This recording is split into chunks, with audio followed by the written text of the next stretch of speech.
How's it going, people? Welcome back to the channel. Welcome back to the Big Six. Like, hype, subscribe, do what you need to do, people. It's a light one. It's FA Cup review and obviously Carabao Cup preview. I say light. I mean, there's a couple big exits, couple big six exits at that. We'll get into all of that. Transfer window wheels are rolling. Major moves, big clubs. Come on, we're going to talk about it all, people. So make sure you like, hype, subscribe, do what you need to do. Individual channels, description below. And big up LB back in the hot seat for Man City again. Obviously, Steve's away. He'll be back next show. But big up LB. Were you telling me, LB, all good? Yeah, all good. But I'd rather swap with Big Steve, innit, and be in Dubai, man. I can't lie. You know what I'm saying? Because it's grim here, man. The weather's hanging, innit? But yeah, now it's been good to jump back on, man. So big up to you lads, innit? Come on, SAEED, Matisse, TOBS, GRIZZ, all good? Yep. Good. Yeah, good, man. Good. Energy right? Energy good? Yeah. No. What's up? Oh, not him again. Let's just whiz through, please. How rude, bro. We just started the show. Whiz through. 1 minute 26 Whiz through, bro. I'm knackered. I've been up since 4 a.m. I've not eaten all day. What can't be lost with this shit, bro. Why was you up at 4 a.m.? To go to the gym. Oh, so that was your choice. It was my choice. And now I'm saying to you, let's try and be as accelerated as possible. Let's move through. Well, tell your club to slow down, homie. Transfer window moving, big sale. Brennan Johnson at the door, legend, and a big name in ex Chelsea youngster Conor Gallagher. So should we start with you and whiz through, or what we want to talk FA Cup? But we can start with me if you want. I mean, you could roll it all into one, really. I mean, it's over for SAEED as well. So, I mean, this is the last proper input we're going to get from SAEED all season because his club ain't in nothing no more. Maybe we should. Nah, don't do me like that, Turkish. Maybe we should save. Let me save SAEED's bit, man. Because save man, save you, sad, man. Go on, Toad, man. FA Cup exit, but transfer window wheels rolling. I'll start with the FA Cup exit. I mean, the FA Cup exit is what it is, man. I mean, the most logical Spurs fan would have predicted a loss. I didn't expect to win. But it's just the manner of the performance in the first half, especially. Like, the guy is a hideous coach. He's a hideous football coach, honestly. Hideous. Honestly, bro, I just like, it's one of them ones where like I'm just defeated. Honestly, I'm just defeated. Another manager has just beaten the optimism I have for them out of me.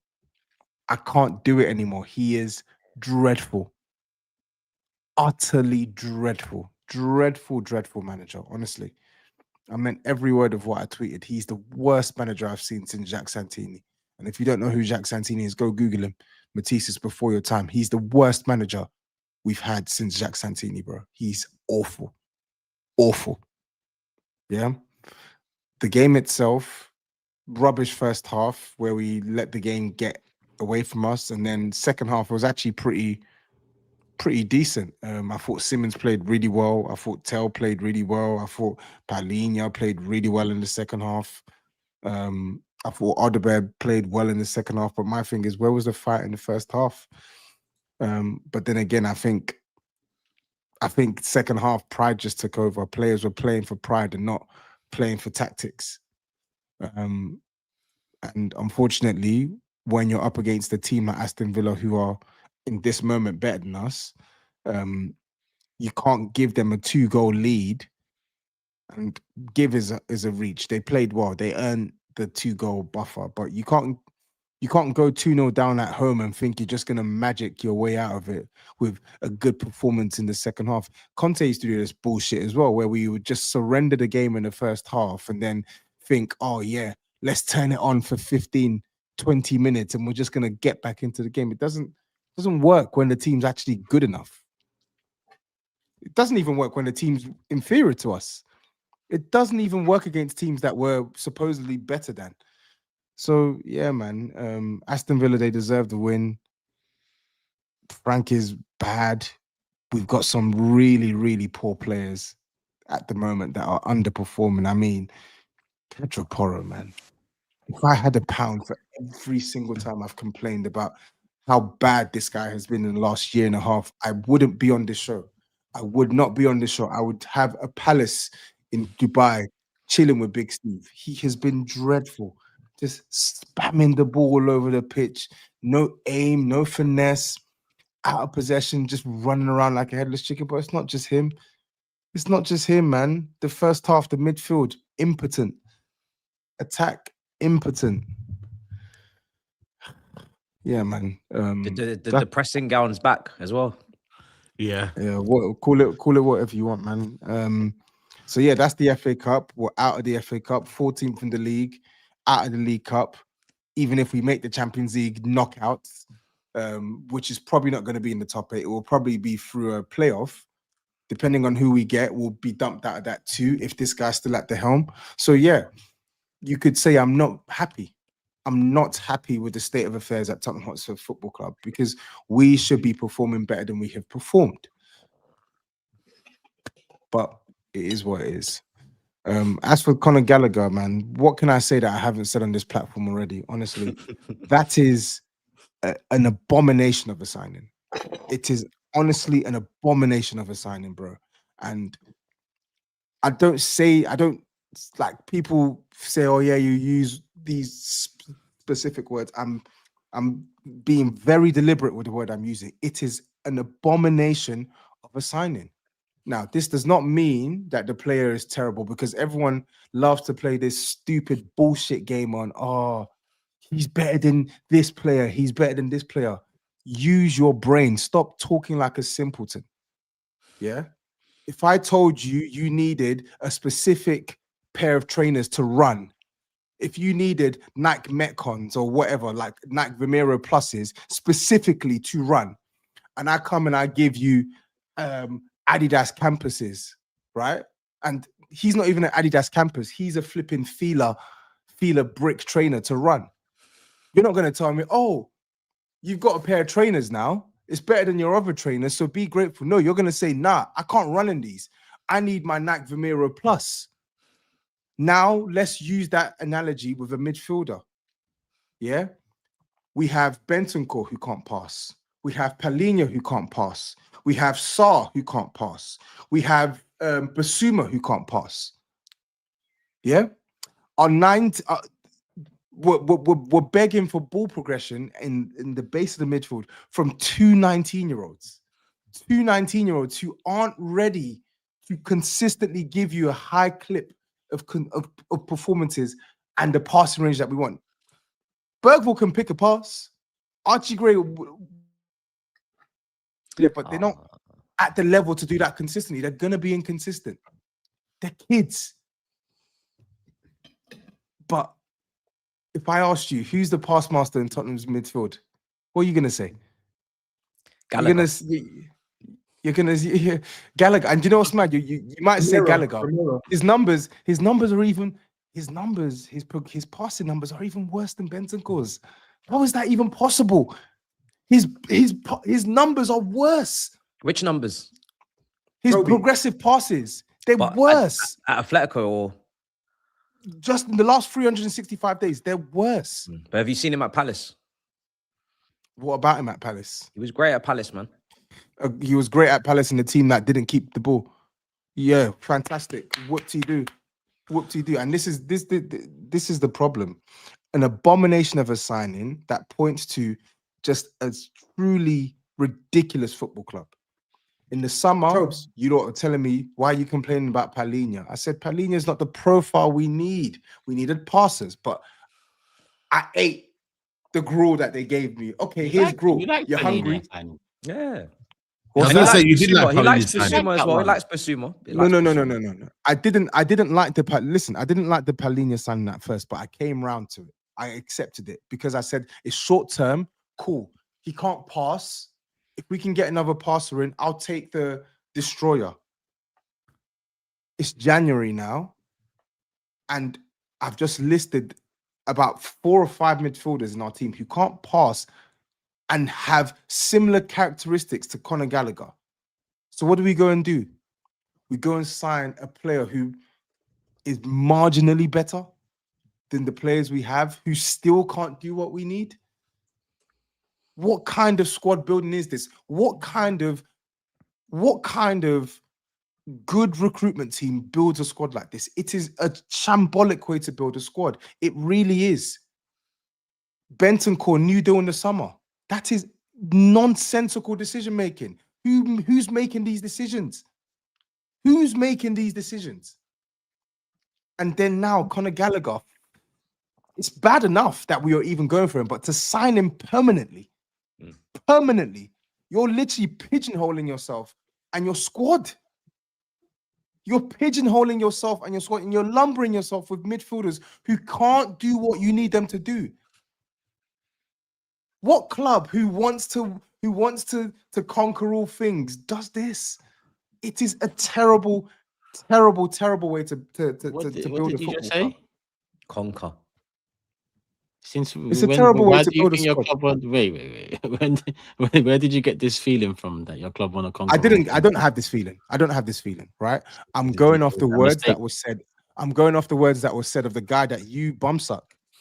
Who? When we won the Europa League, your delusional owner, who's left now, was talking all this rubbish about we want to do X, Y, Z, and I laughed it off. I said, "You're talk is cheap, bullshit. It's bullshit. Everything is bullshit." And the recruitment, Johan Lang, the biggest fraud, absolute fraud. Would you play him in the double pivot? If we didn't pivot? have Levy blocking the wages, we now have this fraud who just brings us kids and misprofiled players. Fraud. You're really going to do this pivot? Is it so? He's obviously he's an England international, so let's have some respect first of all, right? He's Cobham born, Cobham made, so he's versatile, positionally versatile. You've got athleticism, tackles and interceptions, and you've got goal scoring midfielder. Where would you like to play him? Because can he prefer him in the double pivot, receiving the ball from the defenders, pass the football, or in the 10, in the pressing 10, a similar to Bosley type role? Can he pass? Of course he can pass. He can pass to his teammates. My player's name out of your mouth. Can he pass? He can pass. Yeah. Okay, cool. No, GRIZZ, you rate him? Pass his driving. GRIZZ raised Gallagher. Yeah. No. Toby's had his say, and look, no one can doubt Toby's feelings. Like, that's how he feels about him, and that's how he feels. It's logic. Not feelings. I gave you facts. It's very emotional, but it's fine. It's not emotional. It's fine. I gave you hard facts. He can't pass. These are not facts. That's not a fact, is it, Toby? So he can pass. No. So he can pass. No. So when I'm talking about pass, can he pass well? I didn't even explain, man. Answer my question. Can he pass well? Depends what type of pass you want. The show's not going to end. You need to go sleep. You need sleep. The show needs to end. So let everyone have 5 minutes. Stop asking questions. Where you going? Look me in the eyes when I'm speaking to you, brother. So what I'm saying is, from what I understand or what we read, Bentancur has picked up a serious injury. Correct or incorrect? Yeah. Yes. Okay. Paulina is your aging midfielder DM that you bought. You, me, and all of the rest of us have watched Spurs get outrun in midfield so many times this season. Yeah, we're thinking the midfield is just empty. Everywhere is empty. I absolutely agree with you. He's not the progressive playmaker or the passer that you urgently require, that you need to reinforce. I agree with Bergvall as well. He's very good at doing that, but the rest of them are shit. He doesn't aid that. But for where it's worth now in the transfer market in the January, if a bargain comes like that, you take it. You take it. Bargain. And then because you can't buy your playmaker, controller in the middle of January. No club's going to let go of their supreme playmaker. What you need. You do need. I'm not denying that. And he doesn't bring that. But for what it's just, if you just isolate this transfer, 30 million, was it, Matisse? If you just isolate 40. Energy, legs, box to box, heart, desire, passion, everything that you look lack. Everything your team lacks. From what Kudus is injured. Kudus is injured as well. Just cut. Kudus is injured as well. Rage. Yeah, and he can cross the ball. No rage bait. I can understand it from Matisse. No, you're not. No, I'm not doing rage bait. I'm not doing rage bait. If you played Gallagher as like an inside winger on the right channel, with an overload from Porro, with the crossing no. I'm not being from that honest. side. Grizz, I'm telling you, you could unlock a new dimension you in just his said game. Grizz. You just said That's just your my opinion. team's lacking. You just said your team's lacking passion, heart, desire. You're just talking for the sake of talking. If we're lacking passion and desire, what is Paulinho? What the fuck? What does that mean? Like, how disrespectful is that? No. You just said. You And he goes said. just You talking for the sake of talking. You I are might as well talking just for the eat my sake of fucking talking. pasta quietly, then, innit? Because Lasagna. Like, you can't talk crap. At least Matisse is I just can having talk crap fun. as much as I want, brother. What do you mean you can't talk crap? Matisse is having fun. I think there's actually you're actually being serious. No, Matisse Grizz is actually serious, he's man. having fun, but I think you're actually being serious. Yeah, he's been serious. I think I'm being You're serious actually being too. serious. You're literally saying that passion, heart, work rate off the ball Desire. is what this team lacks. He's a That's Mazzella. what you actually believe. Yeah, amongst everything else that I said as well, that you ain't got no passes, that you do need a controller, But that you need a tempo he's setter. not a passer. So I what? they just need said everything, it. though. Solving? They need everything. Did Though. This anyone is the hear thing. me? Yeah. Did anyone You're listen to talking what about I said? like LB, passion you and all did this this kind of week. crap. Yeah. Well, go on, Grizz. What you say? LB, did at any stage praise his passing or say he's what they need right now? No. Need. But but you said I get you passion. talking about the passion. But Paulinho's when I not watch passionate. Spurs, yeah, I'm looking at quality. Where's the fucking quality, man, in this team? Yeah, I've been watching these Spurs games, yeah. That's I'm not like, our yeah, this problem obviously right the Conor Gallagher runs on that. He runs, right? But where's the fucking quality, mate? Yeah, I look at that Spurs team, and it's so absence of any sort of enthusiasm, yeah, or excitement in the team. Yeah, I'm watching the game, and I'm like, it's just dead. I'm like, yeah, it's easy to play when you're 2-0 down. That's what people say all the time. Oh, they had a little mini revival at 2-0 down. Yeah, that's because they were not under pressure. Now we're 2-0 down. We can relax. When you're actually in the game, who's going to actually step up there? The thing is, yeah, when I look at this Spurs team, it's just full of dead players. Yeah, dead mid-level players. The coach is obviously underperforming because even though the players are bad, yeah, in my opinion, that this is unacceptable what Frankie's doing. But this what does this signing even do? I'm surprised you even did a video about it, in my opinion, Tobs, because it's just, what does it do? It's not going to do anything, is it? Well, Conor Gallagher's going to come in and do what? It's a body, it's a body, isn't it? It's a body that they I'm need. glad you said it. Tell Uncle. I just think it's a point. Like, for me, yeah, Spurs just need to go out there, do a 250 million, yeah, on quality players. But they won't. They always sign these like mid players that like none of the elite level teams sign, man. And listen, Conor Gallagher will run on that, but is he going to do much? Let's just assess where Tottenham are, right? So they are. But we don't need to. But we don't need to sign elite players. No. We don't need to sign elite players. I'm literally talking about a midfielder who can play a 20-yard pass when there's pressure breathing down his neck. You're telling me that we need a world-class player to do that? No. I see Sanderberg. Sanderberg plays for Fulham. Sanderberg's a good player, by the way. Sanderberg wipes the floor with any midfielder we have when it comes to passing the football. Wipes the floor. Wipes the floor. I like that shot. Lavia can't even. Lavia, when Chelsea are at the strongest, Lavia doesn't even start, which one tells you the quality of passes they've got in the midfield in Enzo and Caicedo, but also the fact that he is 10 times the passer we have in the midfield. So when man are saying, oh, you need elite this, elite that, I don't want to hear it. I don't want to hear it. Because in the summer, they told us, you don't get this profile. You're going to get Paulinho. So then don't complain in January when we're asking for this profile, because we needed this profile in the summer. Don't complain that January is too hard, because in the summer, when you had the opportunity to reinforce the team properly, you opted against it. And now in January, even if you don't want to spend big, why am I seeing lazy scouting? I saw us linked with Paqueta, and now we're linked with, and now we're getting Gallagher. Who on earth is scouting these players? Look at the issues we have in our team. Honestly. What I will say, scouting these fucking players. I don't understand it. It's actually making me so mad. Who the fuck is scouting these players?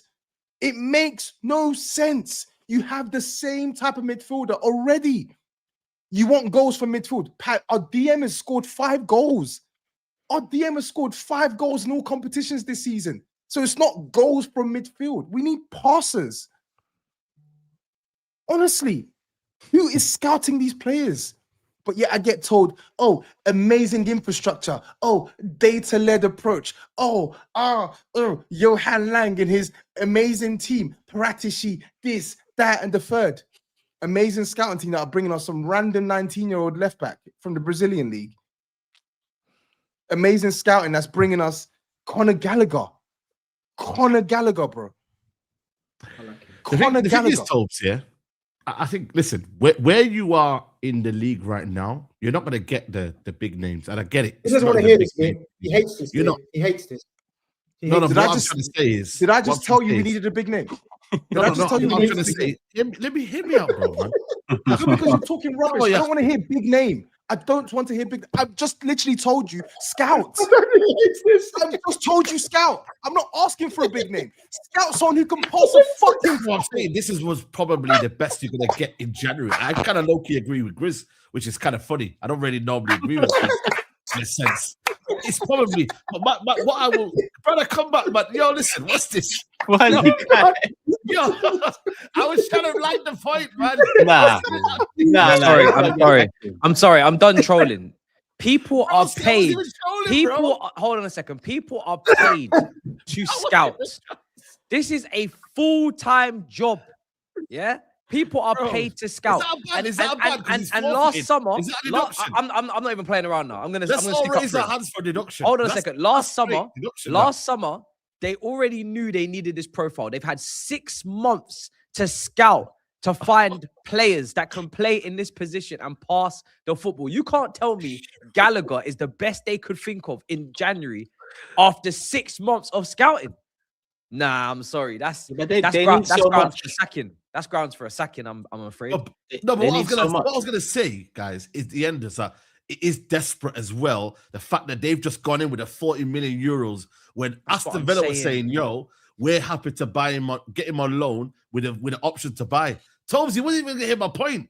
What I was going to counteract, I was saying, yo, you man are looking a bit desperate though, Tobes, in putting the money in rather than getting a loan with a view to buy. Your man are just buying the product when you know he isn't maybe the caliber of what you need. I agree. I don't think in terms of progressing the ball, I don't know what GRIZZ is saying there. He's not a ball progressor. And when I look at Tottenham, they're playing I he's not. What do you mean I don't know what GRIZZ is saying? GRIZZ is saying he's not a ball progressor. Okay, you said, okay, fair enough. Are you bugging? Are you making me go mad? Because you were glazing Gallagher. You were glazing him a lot, so I thought you was not glazing Gallagher. Okay, uncle. Okay, sorry. You accept my apology? Okay, sorry, uncle. I don't want to fall out with you again. Double pivot Gallagher and Paulinho is going to be. That's what I'm saying. It's scary. I can't lie to you. That is scary, bro. If you had maybe a Bergval next to him, maybe, but that's too much. They are. SAEED, you're not gonna get Bob pushing. Maybe Conor Gallagher is step one. SAEED, I said it in my. Yeah, you're right. Step one to becoming a team that fights relegation. Yeah, you're right. If those are the steps, then yes, absolutely, you're right. If the mandate is you want to solidify your place as a mid-table team that are gonna finish maybe 12th, 13th, then yeah, absolutely, Conor Gallagher is the signing you should be making. Yes, you're spot on the money, Turkish. This is why you're a great host. 5.5-year deal. That's where I think Spurs are going to end up, though, because I think they've got an identity crisis. I think they fell behind. Obviously, you've got the emergence of Villa and Newcastle now, and Spurs can't buy the elite level. We got to remember as well, right? The amount of elite level players there is, it's not there like it was 15 years ago. Yeah, so it's even harder. I think for me, now I'm not saying you need to sign them, no, but the point that I'm making, the point that I'm making is that the other teams at the top are going to be signing them. With the emergence of Newcastle and Villa, they're going to overlap you. I think Tottenham's new destiny is to be a new mid-table team. The signings that they make over the last few years have proven that's what they're going for. We've just snatched the player away from Villa that they wanted, and this is what I hate. We've just snatched the player. He's not a top player. But that's my point. We've just snatched a bang average player from a team from a team who wanted him. They wanted him. So when you're saying Villa are going to sign this player, that player, cool. It goes in some ways. Some ways it doesn't go. Like there are going to be some players that we will be able to get over these teams. It's the truth. But they also right? better scouting than you. I think they buy better. They buy better than you. Their club's more stable than you. They got a better manager than you. Agree on all those points. Agree on all those points. Being their club stable, they have better managers. But LB, we have changed our recruitment team so much over the last 3 years. Johan Lang came 2 years ago. He brought in a sea of scouts, right?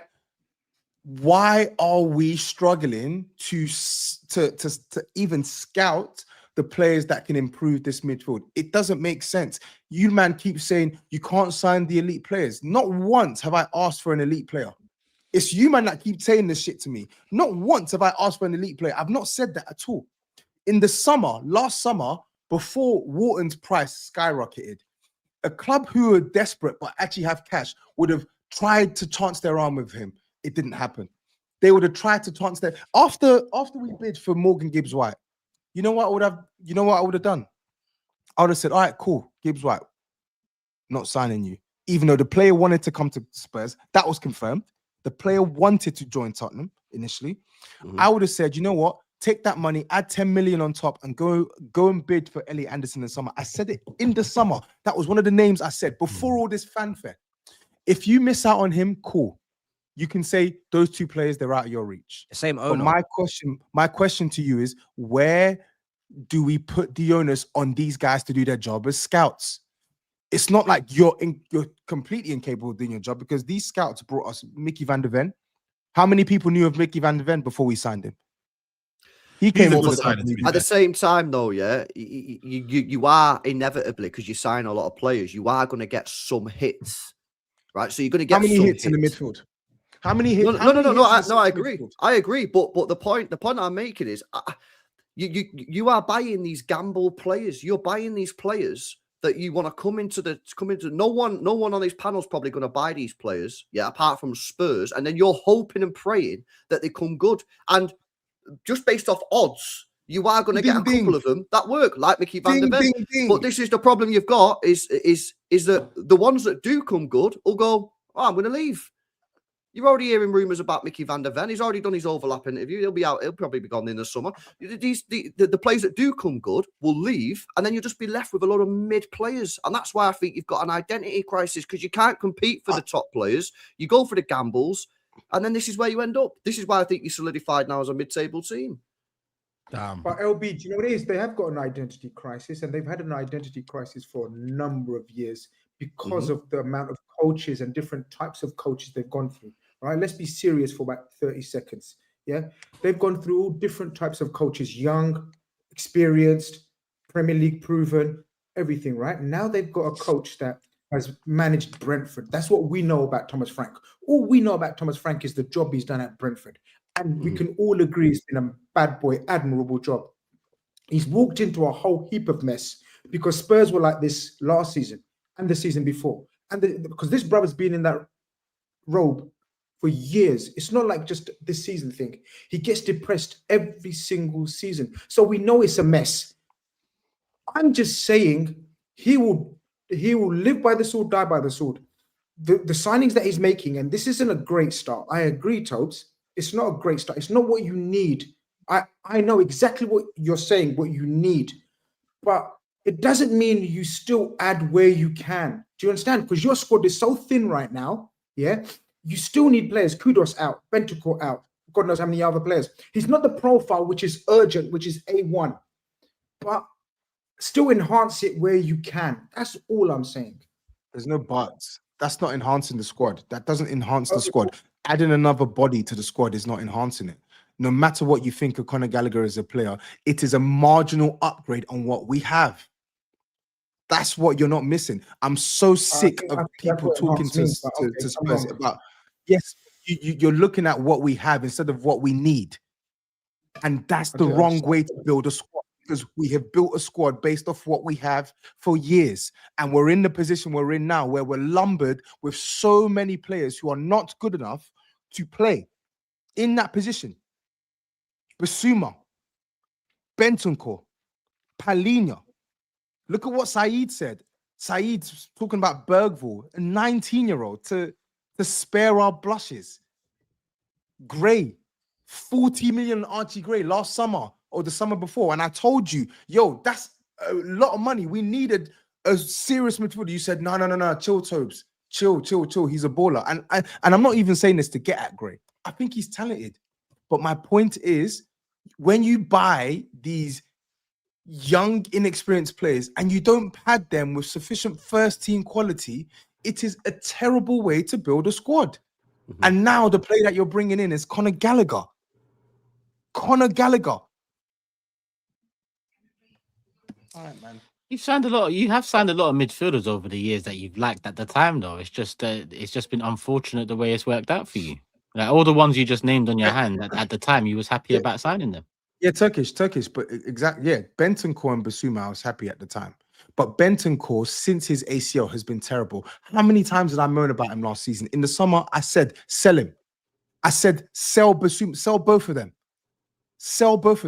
But neither was sold. Bentancur was given a new deal. And you know what else they did? They added Palhinha to the mix. But you like that signing as well? I didn't like the signing. I accepted the signing. I didn't like the signing. You can go watch my video. I didn't like the signing. I accepted the signing because what else are we going to get?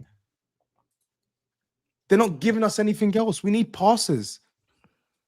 Yeah, but like how many times do I have to say every summer we need passers? Guys who don't treat the ball like a hot potato. Isn't that Bergvall? I like that Bergvall, me. How come that Bergvall don't see more game time? They've overrated him, man. He's all right, but he's not. I don't mind him, man. I think he's a Bergvall's a very good prospect, but what you get with Bergvall is the manager that a certain man have defended. Yeah, the manager a certain man have defended. He's an 8 and he's been played in the 10. He's been played left wing. He's been played right wing. The manager even came out and said he wants to turn him into Szoboszlai, as if that's a good thing. As if that's a good thing for a developing number 8, 19-year-old. I'm gonna turn him into. It's not even catching strays. I'm not even shitting on the player quality. I'm talking about the fact that Szoboszlai has had to play right back, central mid, right wing, left wing. What? I don't know, man. I don't know, man. At some point, you've got to reset, bro. You've just got to reset, man. With Gallagher, that's the reset. No, just reset mentally in terms of your expectations, man. That era really shook you, man, up. Like the Pochettino era, where you got close to, like greatness. You was in a Champions League final. It messed you lot up long term, and the expectations to reality haven't been the right balance since. Hence, so many managers. Hence, listen, not every team's got a genius in midfield here. But you're moaning about midfielders. Now, I know he's injured, but obviously not every team can just buy and sell. You're not Man United. You're not Man City who can buy players and still go and buy players. You know, if a player gets injured and you're happy with that player, that's unfortunate for you because the club you are is not that. And don't get twisted. We wasn't that either. Remember how long we had to wait for Diaby? It never worked out. How many men in midfield were underperforming, whether it was Denilson or Xhaka for years before he actually turned it up?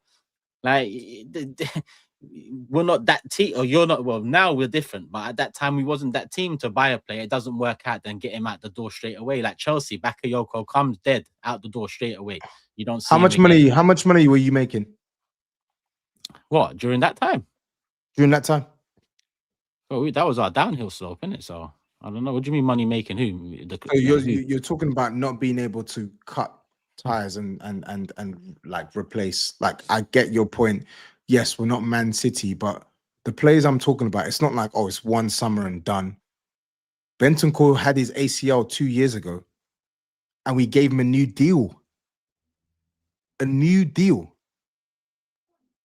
knew we needed a passer in the summer, and we signed Palhinha on loan, and now we're signing Conor Gallagher on loan in January.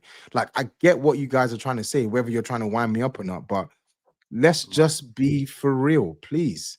I'm not asking for a world beater. I've named midfielders that are playing at Fulham, Nottingham Forest, Crystal Palace, that walk into our team because of the lack of quality of passer. I've mentioned Man Utd at Roma. You're telling me that Spurs need to be a juggernaut to go and tempt Man Utd's arm to come to this team? That's one player that I watched once at our ground, and he came to our ground and he dominated our midfield. He's not a great passer. I'm not asking for much. I'm really not asking for much. Just scout. Scout. You like Odegaard, you like Bergvall, you like. I didn't mention Odegaard. I didn't mention Bergvall. Bergvall is 19 years old. He's the future of our club. Bergvall's a very good prospect. But you talk about scouting, like that's what I'm saying. You got some young Tell. I mean, to this day, you're saying you like Tell. So that's 3 young players in the past 2 years that you love. I didn't want to sign Tell, but again, your nitpicking points I've made. I've said I literally mentioned Van der Ven as evidence that when these guys do their job well, they can get us some good players. So why are they not doing their job properly when it comes to the central midfield? It's not like they can't do it. They have brought some good players to this football club. But maybe in the midfield, they're struggling. Maybe they struggle with that part of the pitch. That's their weak point. So what's the solution? Go sign Conor Gallagher. That will make it stronger, wouldn't it? Odegaard, Tell, and Colomwani. Yeah, Mwani is cooked. Vavavoom, you know what I mean? That's the all Francais forward line. Yeah, listen, I did He's one. cooked. Colomwani is cooked. But listen, Odegaard and Tell, I'll maintain. Man, call them Odegaard, all of this crap. They're good prospects. I think Odegaard's probably the. You can argue. You can. That doesn't even make sense because Tell is more aggressive. He scores goals. Tell has got 3 Premier League goals and 5 starts. I don't understand. I don't really. Sometimes I actually don't understand how you don't analyze football. Honestly. Yeah, but you're the only one that in this panel that belief rates Tell. sometimes. Who rates Tell in this panel? Raise your hand if you rate Tell. I'm not even saying you should rate it, but you've just watched. Raise your hand in the chat if you rate Tell. Odegaard's not even scored a Premier League goal for Tottenham. He's never scored a Premier League goal. When I look at him last season, I think you know what? He looks bright. He gets on the ball. I think he's got a good dribbler. I think there's a bit more about Odegaard. Tell, I'm just underwhelmed. If I'm being honest. Do you miss Brennan Johnson? Now that the criticism.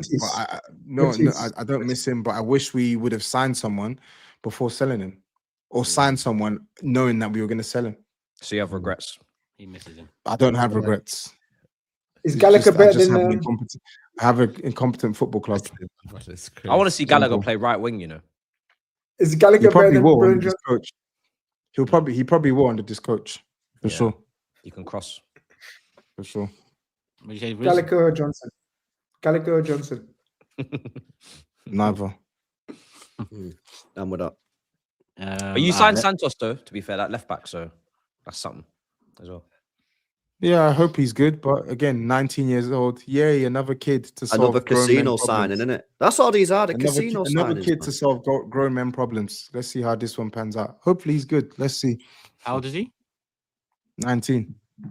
Oh, he's 20 next year. He should be ready soon. Yeah, I'm sure. Should be ready. Never played. And if he does come good, he'll be sold. So what's the fucking point? He probably won't be sold. He won't be sold. When was the last time we sold a player we didn't want to sell? No, bro. If let's be honest, yeah, if that Odegaard like gets decent or whatever, like top level, he ain't staying at Spurs. No, Tell. The last time you sold a player that you didn't want to sell was the last player that you had that anyone wanted. Harry Kane. People want Mickey Van der Ven. I don't know which way you want to look at. People want Mickey Van der Ven. People wanted Romero last. He'll leave soon. Van der Ven will be out the door soon. Yeah, listen. If he leaves, then he's gonna leave with a tidy sum. Simple. Just reinvest it. It is what it is. We love that reinvestment. I'd love Van der Ven. If I could choose a centre back, if I could choose a long-term centre back right now in the whole of Europe, this is a big statement. Big statement. I would choose Van der Ven because he's ideally suited for the left-sided centre back. Just because you're not getting Gertie. What did you say about the people on this panel and board? What did you say? How they? The way I said it beggars belief what man watch sometimes and the way they analyze football. Can I finish? Virgil is. You can't finish, bro. Because Saeed's right. Like, what are you saying here? Saliba's like what 25 or something, and you're telling me you're gonna go pick. But we can't get. I was going to say realistically, he's making noises. It's all making sense. It's all coming together. He's a Liverpool fan. I was going to elaborate more and more and more. Of course, Saliba's the A1. Oh, he's a Liverpool fan. Who? Van der Ven, yeah, big Liverpool fan. So why didn't you sign him? Childhood sweetheart thing. Well, you missed out, and now you're gonna have to pay big change if you want him. So 100% we missed out. We should have got him from Germany when our scouting team wanted him. Who's that guy that came from Germany? Schmecker. Remember, he was in Germany. He recommended Van der Ven, but we didn't go for him. Spurs got him. I love Van der Ven. Well, he's got. Well, I'm glad you love him. He's got 3.5 years left on his deal. So I love you too, though. I love you. Good luck with that. Good luck with that one. Good luck. Let me do the super chats on Tottenham and keep it moving. Jake on another subject says, question, I'll big up you guys, unrelated to football, but Tobes, question, you work for a big four firm. If so, I wonder how you balance it all, because I know your work hours are crazy. Yeah. Even from our perspective, he is on shoots and that. He's on the laptop still there and big business. So yeah, he is juggling quite a lot. So show him some love. Go subscribe to his channel, people. A lot of pain on that channel, and people love pain. So you'll get your just desserts over there, that's for sure. Let me keep it moving. Where's the Tottenham ones? There you go. When Toby froze on his robe, you know it's dark times and he's in the dumps. Get the head of yours up immediately. And hold that, SAEED. You man are shit. I'm about to move on to that real soon. Raji says, who are the midfield pass masters out there at a good age that Spurs could get realistically right now and would make Tobes happy? I named one, Man Utd at Roma. That's just one. And I'm sure there's Angelo Stiller. There's Angelo Stiller who plays at Stuttgart. There's a plethora of options across the continent, across the world. GRIZZ said Kone can't pass. Yeah, well, what does GRIZZ know? Why? You can't have that GRIZZ, man. You can't, yo. GRIZZ, man. That's. I'm having it, man. I'm having it. Kone is known for his ball carrying. Yeah, his physical side. He's a very good control player, but he's not passing. Is not his forte. From what you need is a deep line playmaker. Kone is not that. Kone plays as an 8. Kone is not a deep line playmaker. I guarantee you for a fact. But still is a good shout. And there's a Kakare. You just told us that Conor Gallagher. You've just done a spiel for Conor Gallagher, but you're telling me no to Kone. Didn't. Okay. You didn't hear my analysis on Conor Gallagher. I never said nothing about his pace. About his passing. You didn't listen. I did listen to you. I never said you said anything about his passing. You should have listened because GRIZZ was going to give you recommendations. That makes it even worse. That makes it even worse. You know he can't pass, but yet you're saying he's a good signing for Tottenham. GRIZZ was about to give you that makes it even worse. I like him. How does that make it better? You like everyone. Fucking hell. Every time we mention a player, I like him. Just in case. I like him. There's this actually it's fine, don't worry about it. It's whatever. No, it's all right. News says, Tobes, we went from Jordan Henderson outpacing Odegaard to Bergvall foul throws to signing the White Ugarte. Also, why is Broderick smiling so much? That is a wild spelling. Gallagher's coming. He's coming back to London. Mab says we need a big 6 whip around to buy a better help subscription for Tobes. What they're doing to his mental health is inhumane. Stop laughing, Turkish. I'm not. I'm hosting. It's actually true. I'm on a 2-day fast, and I was this close to breaking it. I don't even drink. I was this close to breaking it to order some Baileys on ice, bro. I just needed to just numb the pain, bro. Honestly, nah, bro. If you ever get close again, just call me, bro. We'll just talk it out, bro. Don't worry about me. We'll talk it out. That's what friends are here for, bro. What the hell? What are you man laughing about, man? Banter aside, big talk it out. All you'll do is just give me some 100 mg edible or some shit like that and say work it out, bro. That's your way of working it out. Bro, just call me, man. We'll see. We'll work it out, man. But yeah, why did Matisse ask about Gallagher at Palace when he returned to Chelsea before going to Atletico? Because Palace was when he was a key player, and I assume he's gonna be a key player for Spurs. So Vinay practiced his shit management at Arsenal to perfect it at Spurs. As a fellow South Asian, I salute him for his service. Come on, you Gunners, free Palestine. Big up Harsh Snake.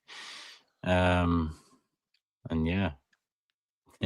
DJ says, just so we understand, all the mids can't pass. However, are good enough for Frank to make the squad top 6 minus Solanke, Kulusevski, Maddison, and shit Porro.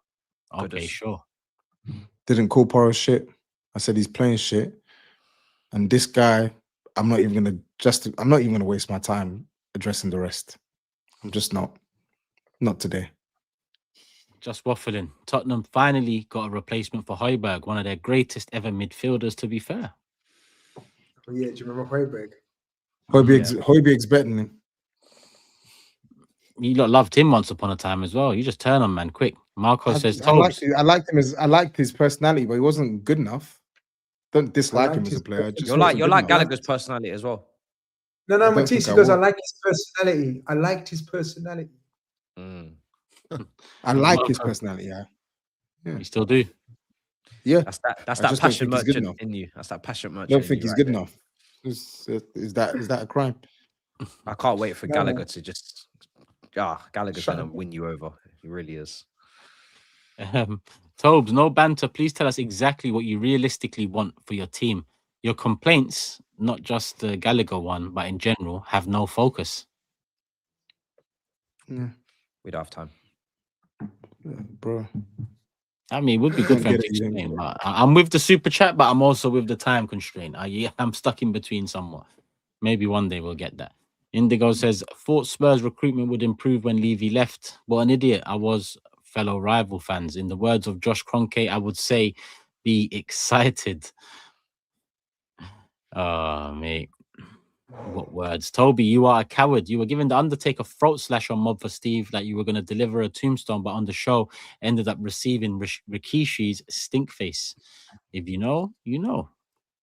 And Mew adds, big up Guna Void. Mew adds, not going to lie, a midfield of SAEED, Nuruddin, and Faz is more progressive than the bullshit that Polinia and Bentancur are serving. That's a Champions League winning midfield on their day. John says, Toby, you're delusional. Consider yourself lucky if Connor chooses Villa over Spurs. You're a mid-table team and need to rebuild before going for quality. Yeah. Hashish says, can one of you set up a GoFundMe to pay for Tobe's internet and a new robe to replace the one he'd been wearing since COVID? No, that's a fresh one, man. Please. Nah, this one's for GRIZZ. Let me save that one.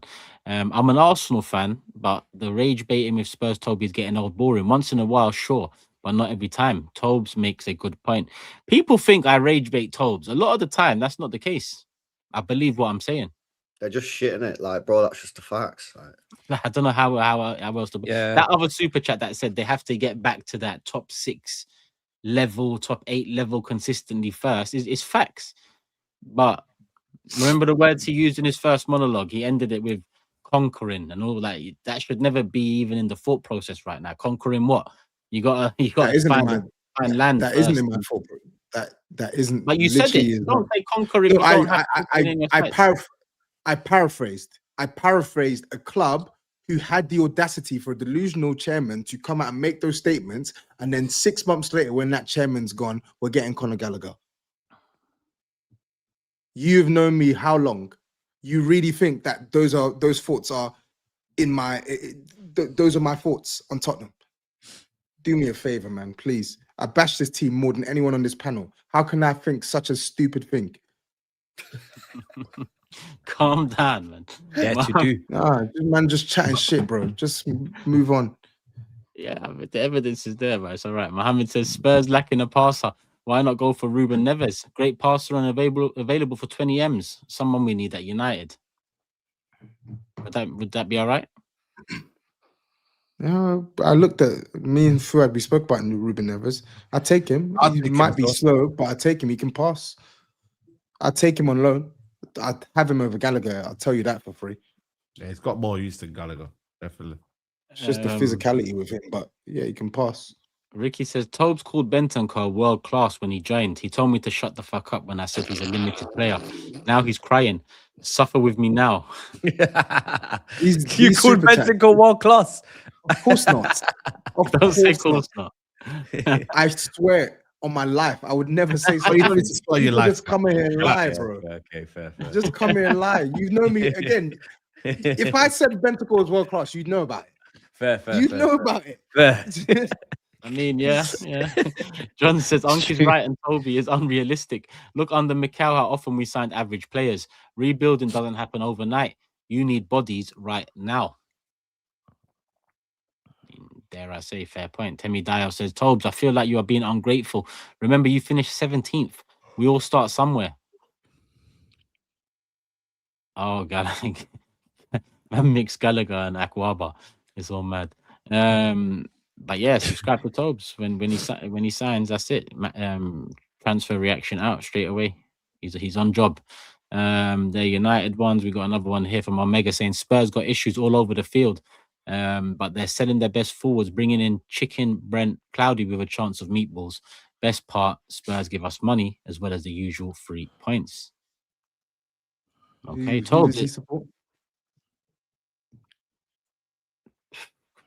I mean, yeah, you give a lot of teams 3 points. It's hard to say. Yeah, it's City. You're right. You're very right. But it's only 25 games. Remember that. Tobes, everything you talk about the player profiles is facts. Negligent squad building. Buy shit, be shit. But the root cause is the ownership. Well, the ownership stuff again. Levy's just gone. What the fuck's going on now? Who is it now? Oh, yeah, Levy's just gone. But who his puppeteers? Oh, that was Pinocchio. We're going after Geppetto now. No. We're going after people that he's in business with. Oh. Or what, you just think that just disappears? I don't know. I don't. Yeah, exactly. That's right. You don't don't that know. book after you're done with it. So you don't know. You just talk for the sake of talking. How rude, man. I'm out here hosting football shows for 5 years. All of us.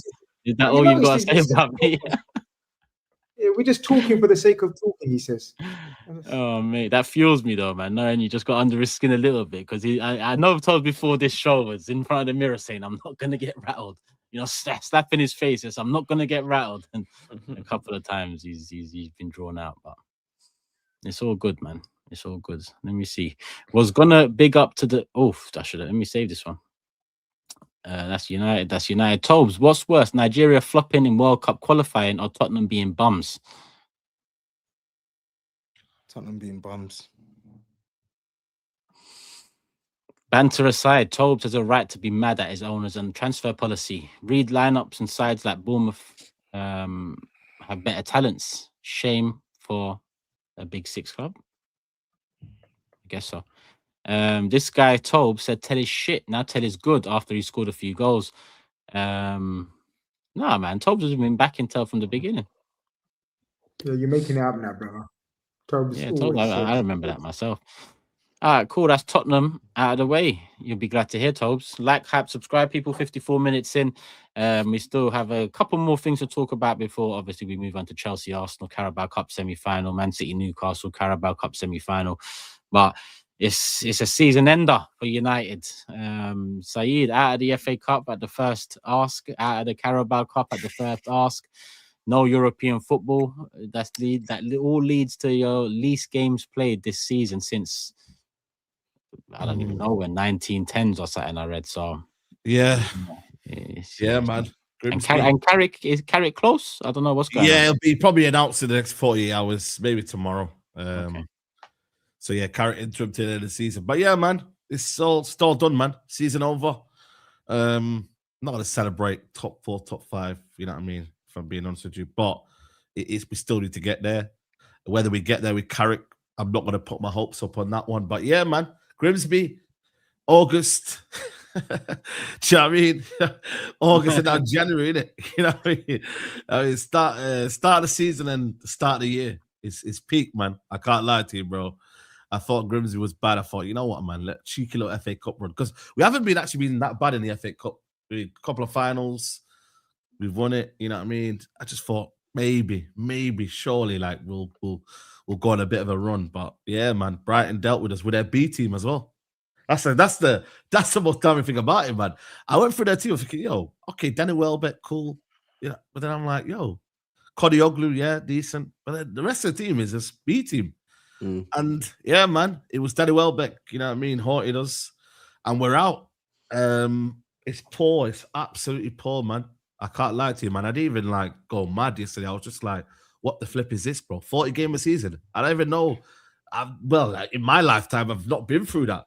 Do you know what I mean? We're going to be the same as like, I don't know. I was going to say Leeds and that, but I'm sure Leeds went through. I don't know if they did go through, but a lot of the teams have gone through. So it's peak, man. I think this football club right now, I've just made bad decisions after bad decisions. I mean, the ownership now, they're bringing in Carrick. I know what they're kind of doing. They're trying to bring a little bit of a positive vibe into the football club.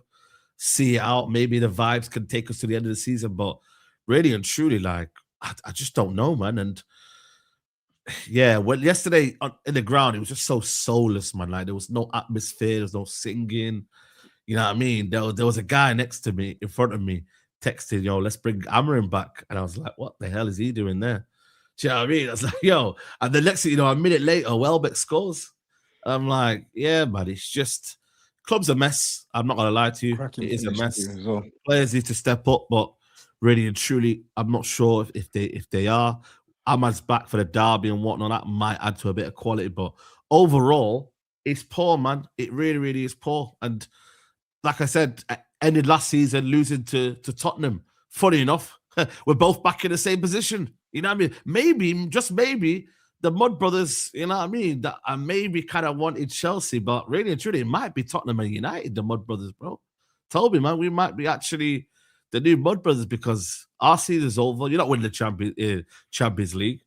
And yeah, for us, it's embarrassing, man. I think that's now, in terms of the trophies this year, what's 2 years without no trophy. We went 6 years before Ten Hag won it in 2023.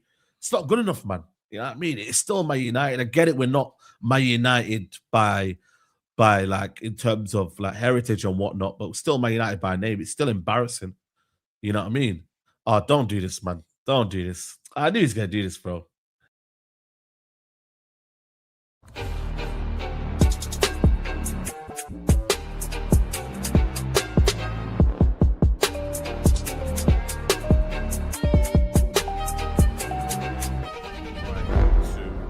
Manchester United won. We are here in the car park. It's cold. I'm cold. And Man United are cold, man. We are out of the FA Cup. Shocking! Another year of the same shit. Referee was absolute prick, by the way. Meanwhile, Brighton is really hard to beat. You're bringing it into him. Only what? Ole Gunnar Solskjaer is not going to fix this. Ole Gunnar Solskjaer is not going to fix this. He's not. Ole Gunnar Solskjaer is not the guy to bring in. It's not the guy. He had his chance. He was crying at the end of his interview. We need an idea. We need a plan. Hello, Jamal. We'll see each other again. Ah, fucking pagan. I've been there for you since day one. We're just waiting around for a manager to fix it or a player to get us out of bail. Perfect. Out of bail. Out of bail. Blasphemy. Wow. Bail, man. Bail, innit? A player out bail of is out, man. My head's gone, man. My head's gone. Skull, man. I think Skull's got a hold of AI, you know. So a couple of no, shout Skull, man.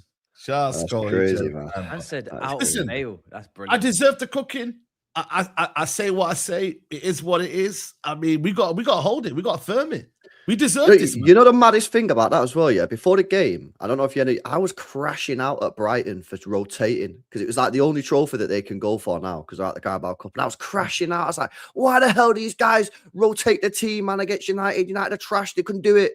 And then, bro, they bought you after. If we're being honest, man, yeah, like, bro, the football that they played, that's a football club, yeah? And obviously people can talk about the fact they don't win anything. But that's a football club that has a philosophy, that has a style. They've gone through different managers and they just keep churning out performances, churning out results, and they play some unreal football. Yeah, and the way that they played through you, man, do you know what I mean? It was crazy. Shout out Danny Welbeck for that goal as well. That was a fucking finish, mate. You got to give the guy mad props. But you guys are just trash, mate. You got Bruno Fernandes just fucking grenading the ball into the penalty area. No matter GNA will ever convince me that that guy is an elite level footballer.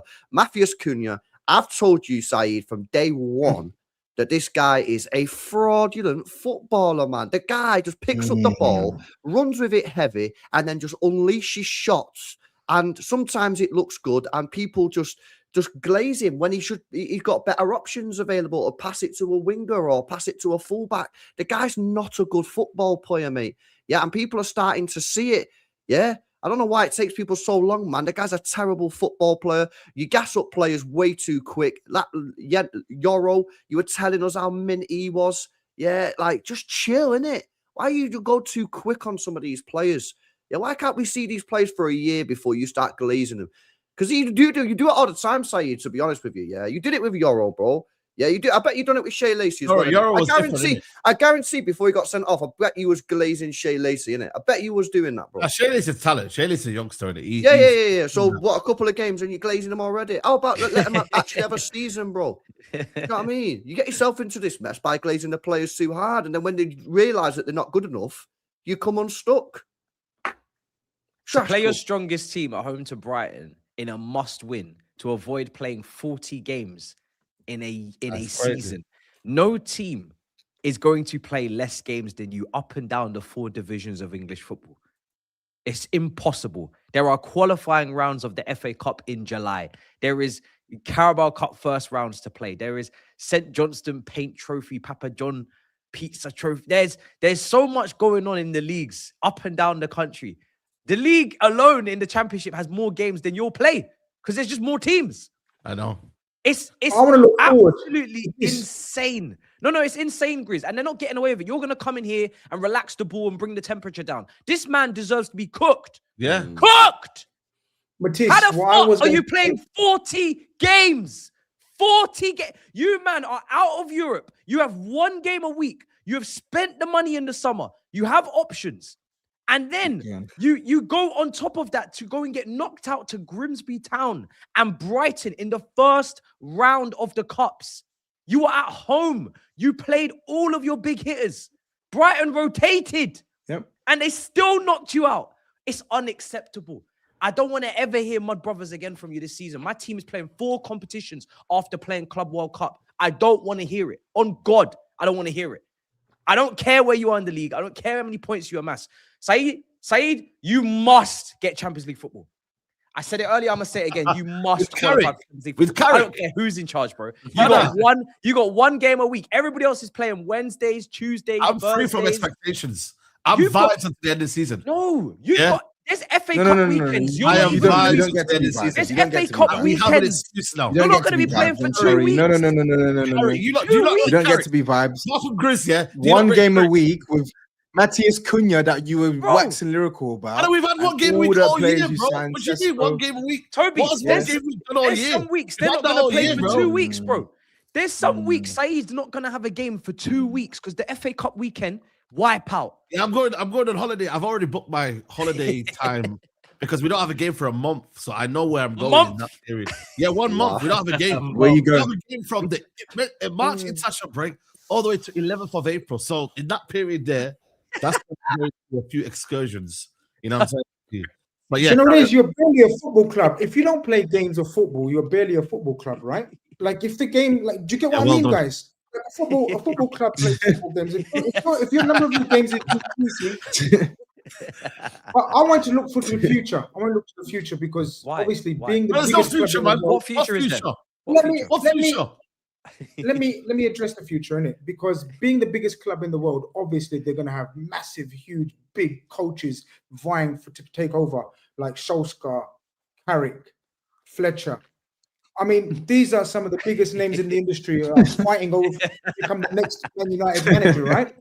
Not interim, but go ahead. I want to ask you, Saeed, like, out of those 3, which one tickles your fancy, man? Like, which one? Solskjaer? Carrick? No. Aaron Fletcher? Carrick, yes. Which one? I mean, like as a neutral, I'm trying to work out which one excites you. Which one is the... I prefer Carrick to the end of the season. Why is your club obsessed with interims though? Why you got to get you halfway for a season? Why have you got? I don't agree with it now. I low key don't agree with it now. Obsessed with interim managers.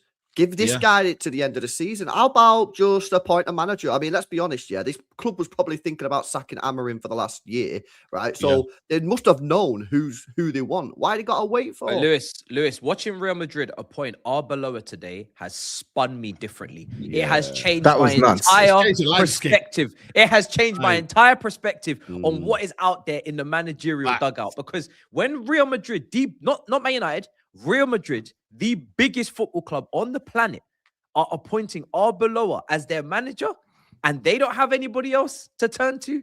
They don't have any elite gaffers to look at. Wow, we might be finished. Do you remember that question? Do you remember that question that who do you want then?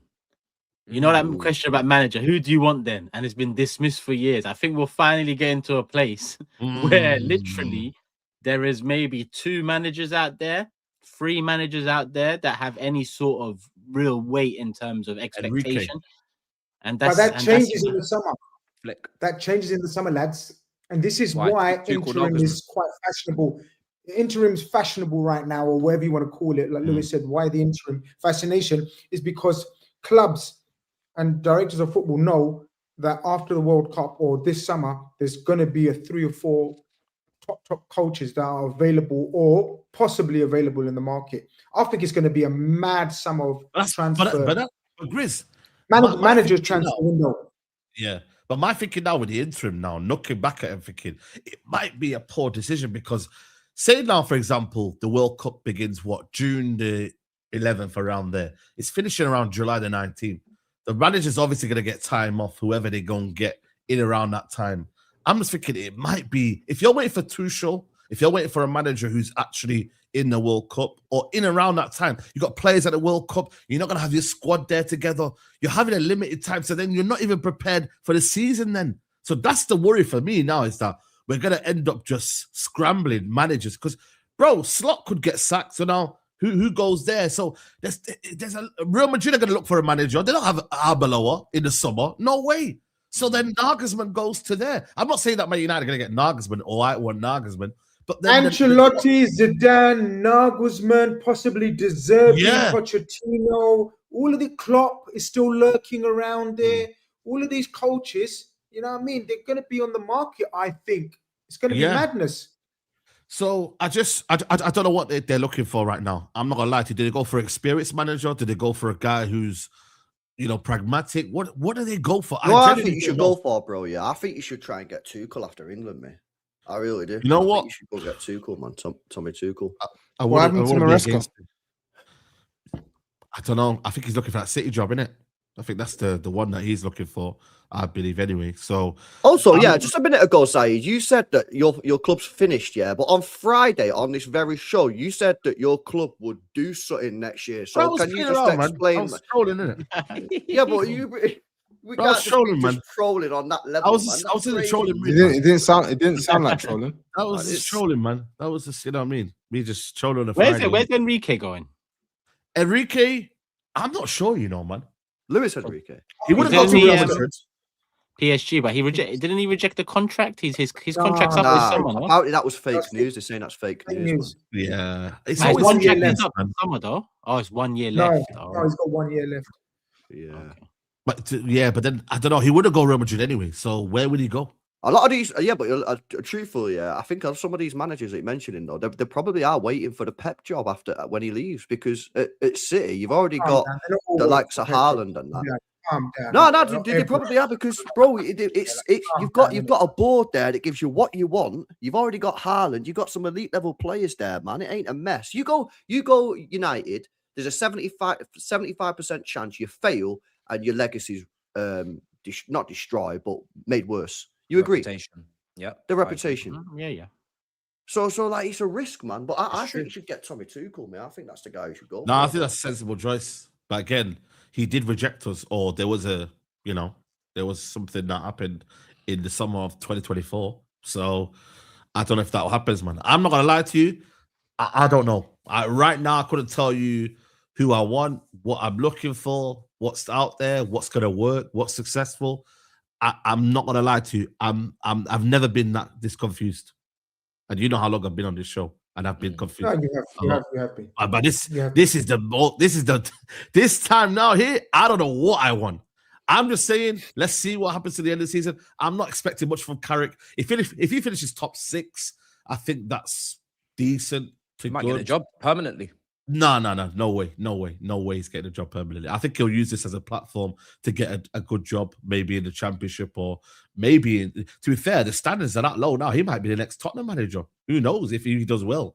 You know what I mean? I know that's crazy to think, because a couple of years ago we were talking about, Carrick to Tottenham, and you know what I mean. I offered it. I know. No, but I'm saying that the standard of now of the coaches now, they are going to be these kind of managers flirting around.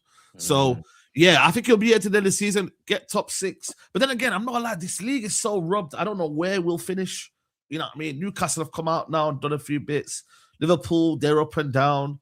Chelsea, we don't know what happens with Liam Rossini. Does he do well?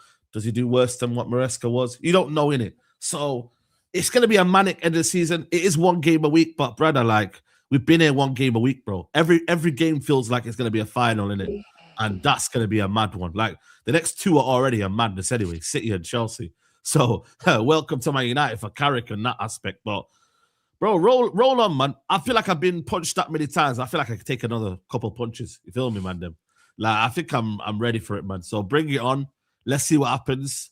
And, yeah, maybe you're right, Matisse. Maybe it is Moss, because next season, boy, without no revenue from match days, TV revenue, next season could be very, very peak in terms of transfers. And I know always Man United, whatever, we always got money, but we are going to be going into that credit card, and it's maxed out, guys. Let's be honest, it is maxed out, the credit card. So unless we sell Bruno, which is going to probably happen, Casemiro's wages, we're probably going to have to sell, I don't know, someone's got to go. There's got to be a couple of players that we might have to sell to then reinvest.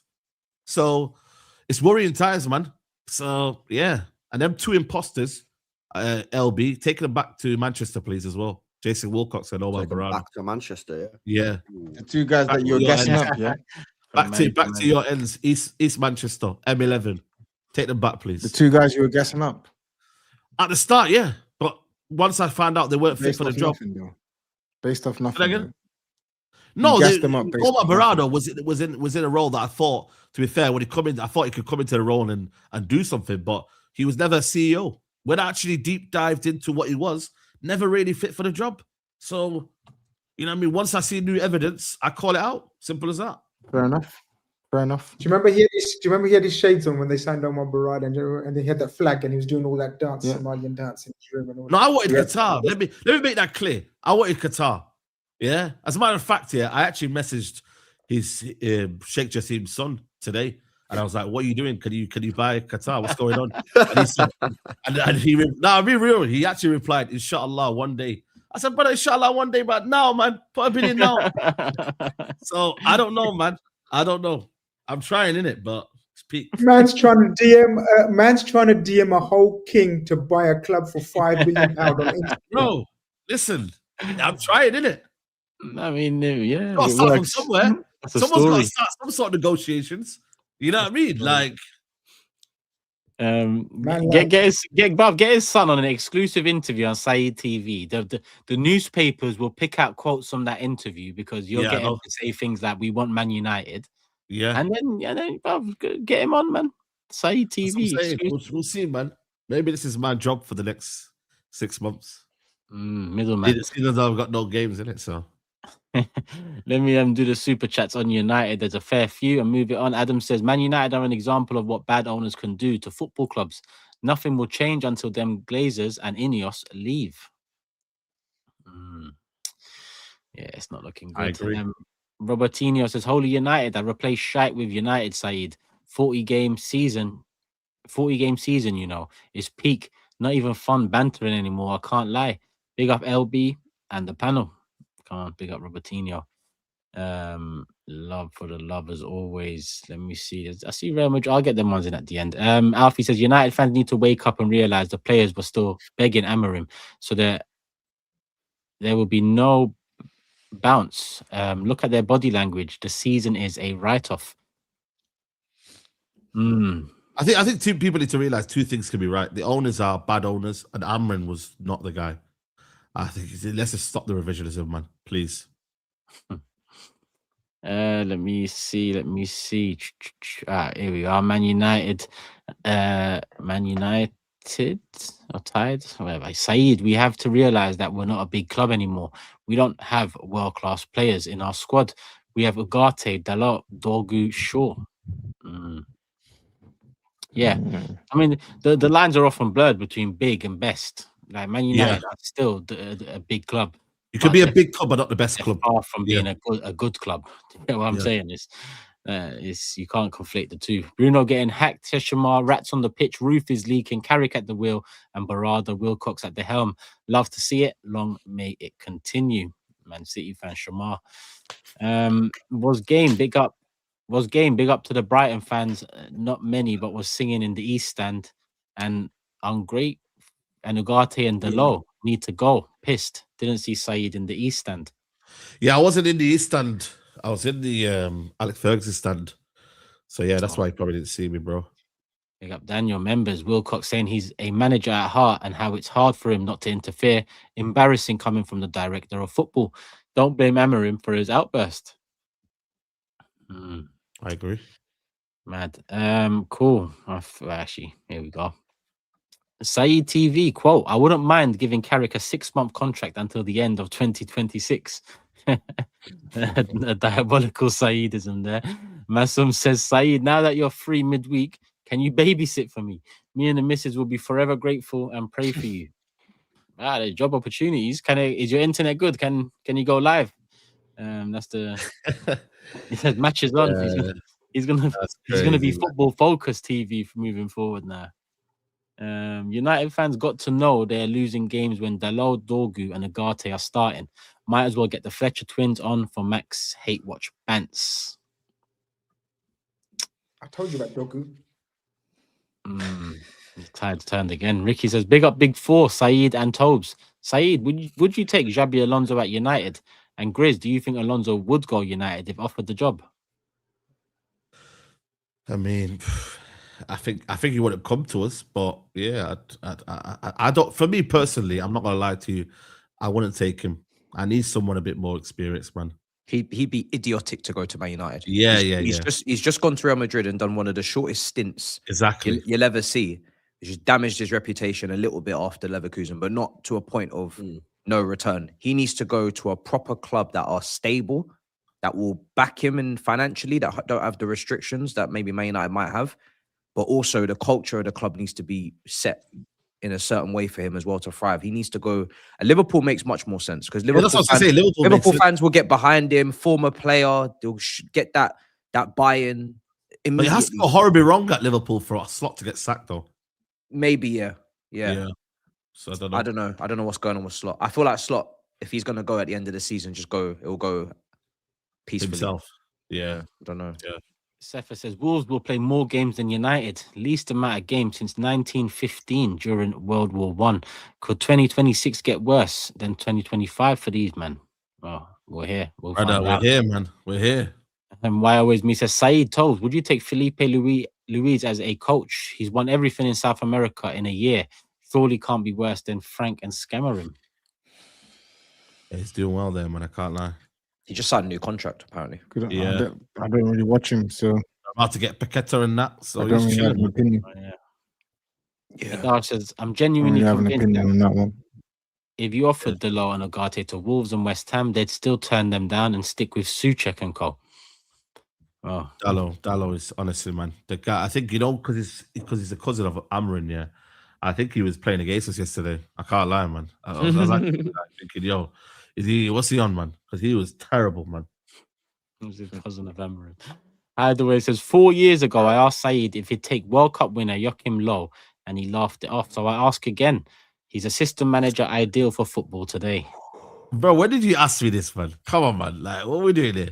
If you can get me a VAR on this one, then I can agree. But when's the last time Joachim Low managed? Like Germany, no, that was it. Germany, that's it, bro. So not really. Club level, he's not really. He left after Euros, isn't it? Yeah. So 2021. Yeah, nah. Unfortunately, no, mate. Since Fergie, every time United have sacked the manager, they've sunk further down into the shit. At what point do people agree that United DNA was just Fergie? Now, I do believe this United DNA is getting thrown about a lot, man. It's getting used too much now to the point where it loses its meaning. So, yeah, people need to refrain from using the word United DNA. It's getting a bit too much now. Relax. And last one from Omega saying, best part of the United game was that Jim can't fix it sign. You know it's bad when people are quoting a wrong un to critique the owners. Yeah, man. Fair play, Turkish them. Cool. Let's keep it moving. 8K. Let's get 2,000 likes, people. Surely it can happen right now. Like the vid, hype the vid, subscribe, individual channels, do all you need to do, and obviously show some love to LB. His channel is also there in the description. We will keep it moving now onto the Carabao Cup stuff, because everything else really in terms of FA Cup we was all expected to go through, and we all did go through. I mean, well, LB, let's just 10-1 win, big win, and Newcastle next up. You lot play tomorrow. We got Chelsea at the Bridge Wednesday, so we'll move on to Arsenal, Chelsea next. But yeah, City semi-final and a bounce back win. Emphatic. Semenyo debut goal assist. He got an assist, right? Yeah, he did. Good cross, actually. To be honest with you. To be honest, if I'm being honest with you, Exeter weren't that bad. I don't know if any of you clocked the game. They weren't that bad, man. I'll be real with you. Like, nah. We've played teams in the lower leagues, that have played a lot worse than that, and we put 3 or 4 past them. I think they got 2 own goals, couple off a set piece, screamer from Rodri, great finish from Reinders. Like it wasn't a 10-1 game in my opinion personally, but listen, I'll take it. It's just a shame we couldn't get some of those goals in the last 3 Prem games. But listen, for me, like obviously I ain't gonna glaze too heavy, right? Because that'll be fraudulent. But the Semenyo, I like what I saw, man. The little bits that I saw from him. The cross to Rico Lewis for the goal. That cross was cold. That's nothing to do with the opposition. That's just talent. And then his finish. I've not felt like that watching a City winger for years, man. Yeah, going in behind, making the run behind. That ball, by the way, from Turkey was disgusting. But as soon as he goes through on goal, I knew the guy was scoring. And I can't tell you the last time I felt like that about a Manchester City winger. The fact that he even made a run in behind the defence, I've not seen that for time either, because usually Doku plays, looking at the defence and try to take them on.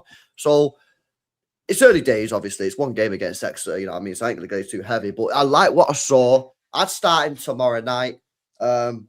I want to go full strength in it. You know what I mean? I want to go full. You can't be going that strong against Exeter and then resting players in a semi-final. So go full strength. I don't need to win the game tomorrow. For me, if you offered me a 0-0 right now, I'd shake your hand and take it back to the Etihad. We got a mega record there against Newcastle at the Etihad. So yeah, looking forward to it, man. You know what I mean? So let's see what we get on tomorrow. But I still think we're a little light. We could do with a centre back. Apparently, the rumours coming out today was that Gay's agent was at City on Sunday, but because obviously he's been promised all this sign-on bonus from Arsenal and Liverpool, that it's City are finding it tricky to do, because obviously we got to pay the fee on top of the wages, on top of the fucking sign-on bonus, and I don't think City is his preference. So we'll see what happens there. Obviously, there's some interest, otherwise his agent wouldn't be meeting the club in the first place, man. But yeah, this Semenyo signing, man. I don't know what you boys are saying about it, because I ain't spoke. I don't know if we spoke about it. Did we speak about it on Friday? Signing, man. I think it's a very good signing. Like, he's just coming into his prime. He uses both feet. He's strong, good on the dribble, knows where the goal is. Like, in this day and age, for what we have to put up with from wingers, this guy is like one of the guys on the potential top shelf. Like, obviously, he's got to go to City and prove it. But when you look at his game, he's got a lot that a lot of others don't have. Do you know what I mean? Like, he's not, if you was to compare him to your wingers of old, it'd be more probably competing with your Sane's, or it would be more of a squad player. But in this day and age, what people are paying for, 40 million, 50 million for wingers that can't shoot, can't cross, can't make good decisions, can't dribble. And you got this guy that can do all of those things, and he's coming into his prime, and he seems super mature and ready to kick on. What is he, 25? 26, just turned 26. 26, perfect signing for exactly what Man City need. Someone for the here and now. None of these more developing wingers. None more of these players that need a year or, you know. That's it for me, Matisse, bro. And obviously, you got a lot of them. It's hanging, man, because you never actually know whether it's gonna happen or not. what I mean, and the thing is, with this guy, I like how if you look at his numbers as well that he's been putting out, he got 8 in his first year goals in the Premier League. He got 10 in his he got 11 in his second year, and he's already on 10 for Bournemouth this season. So he's getting better.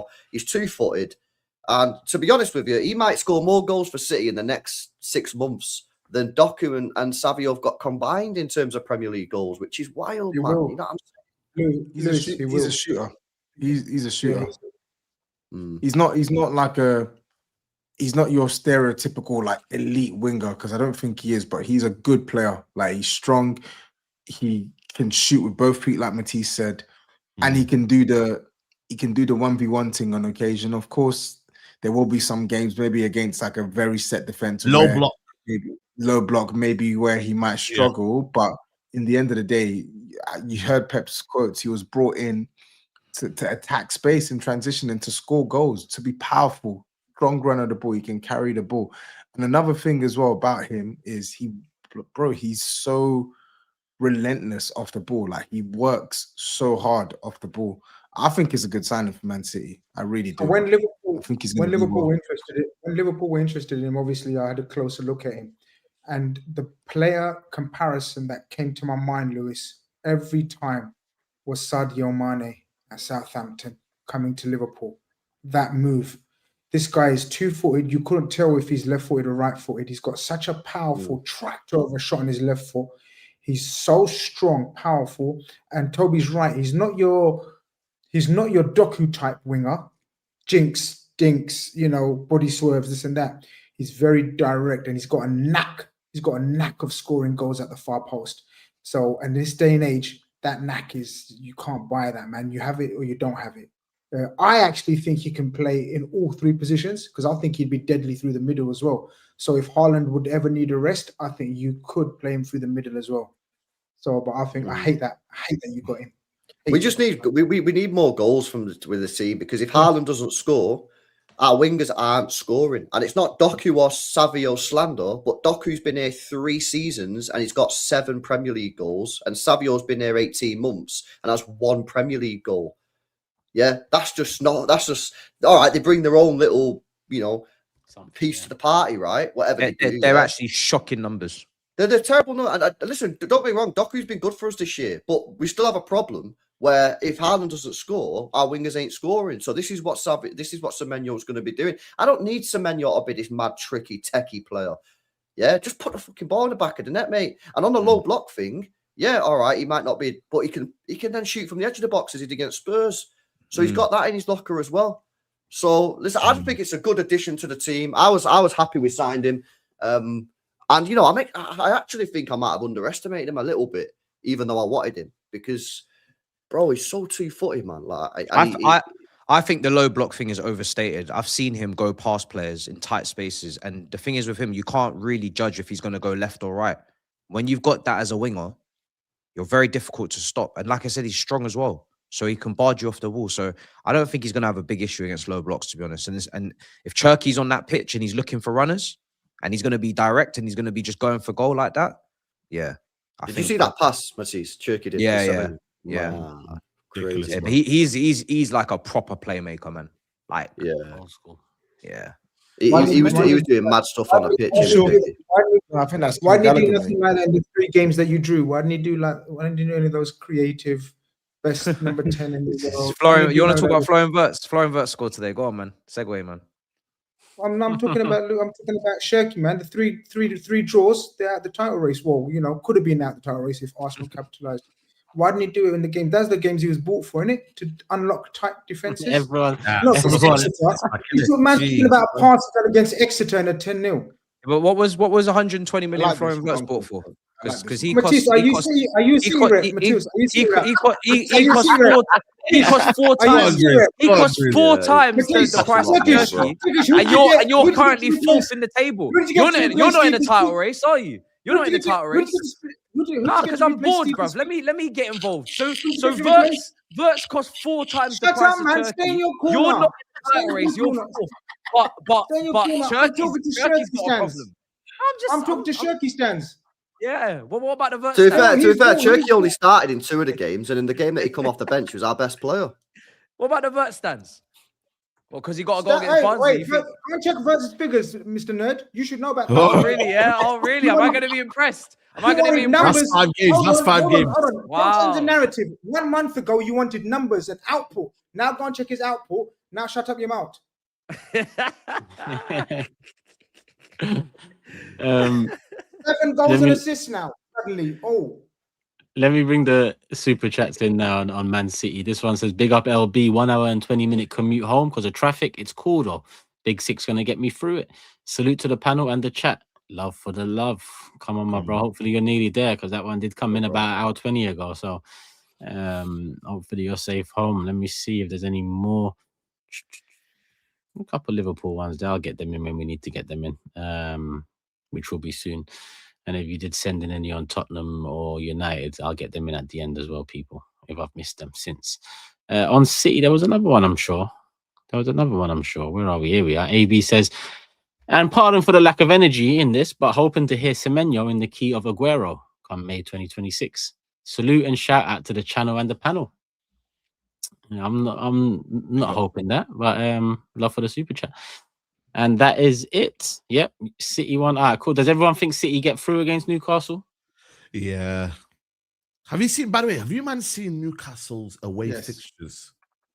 Like, for the rest, like, it is madness, man. Boy. They've got I know they've got to play us at Argath. Boy. And us at Emirates.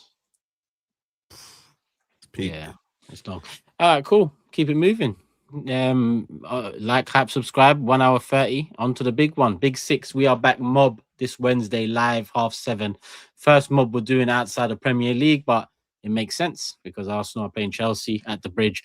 First leg, we'll be there for the second leg as well, but make sure you're there from now. Hype, subscribe, like, all of that. Make sure you're there. Notification bell on, and you'll know exactly when. Matisse, 5-1 against Charlton, isn't it? Yeah, 5-1. Very, very good start for Rossignol. And also because we tend to struggle against these lower opposition teams when the low block is there.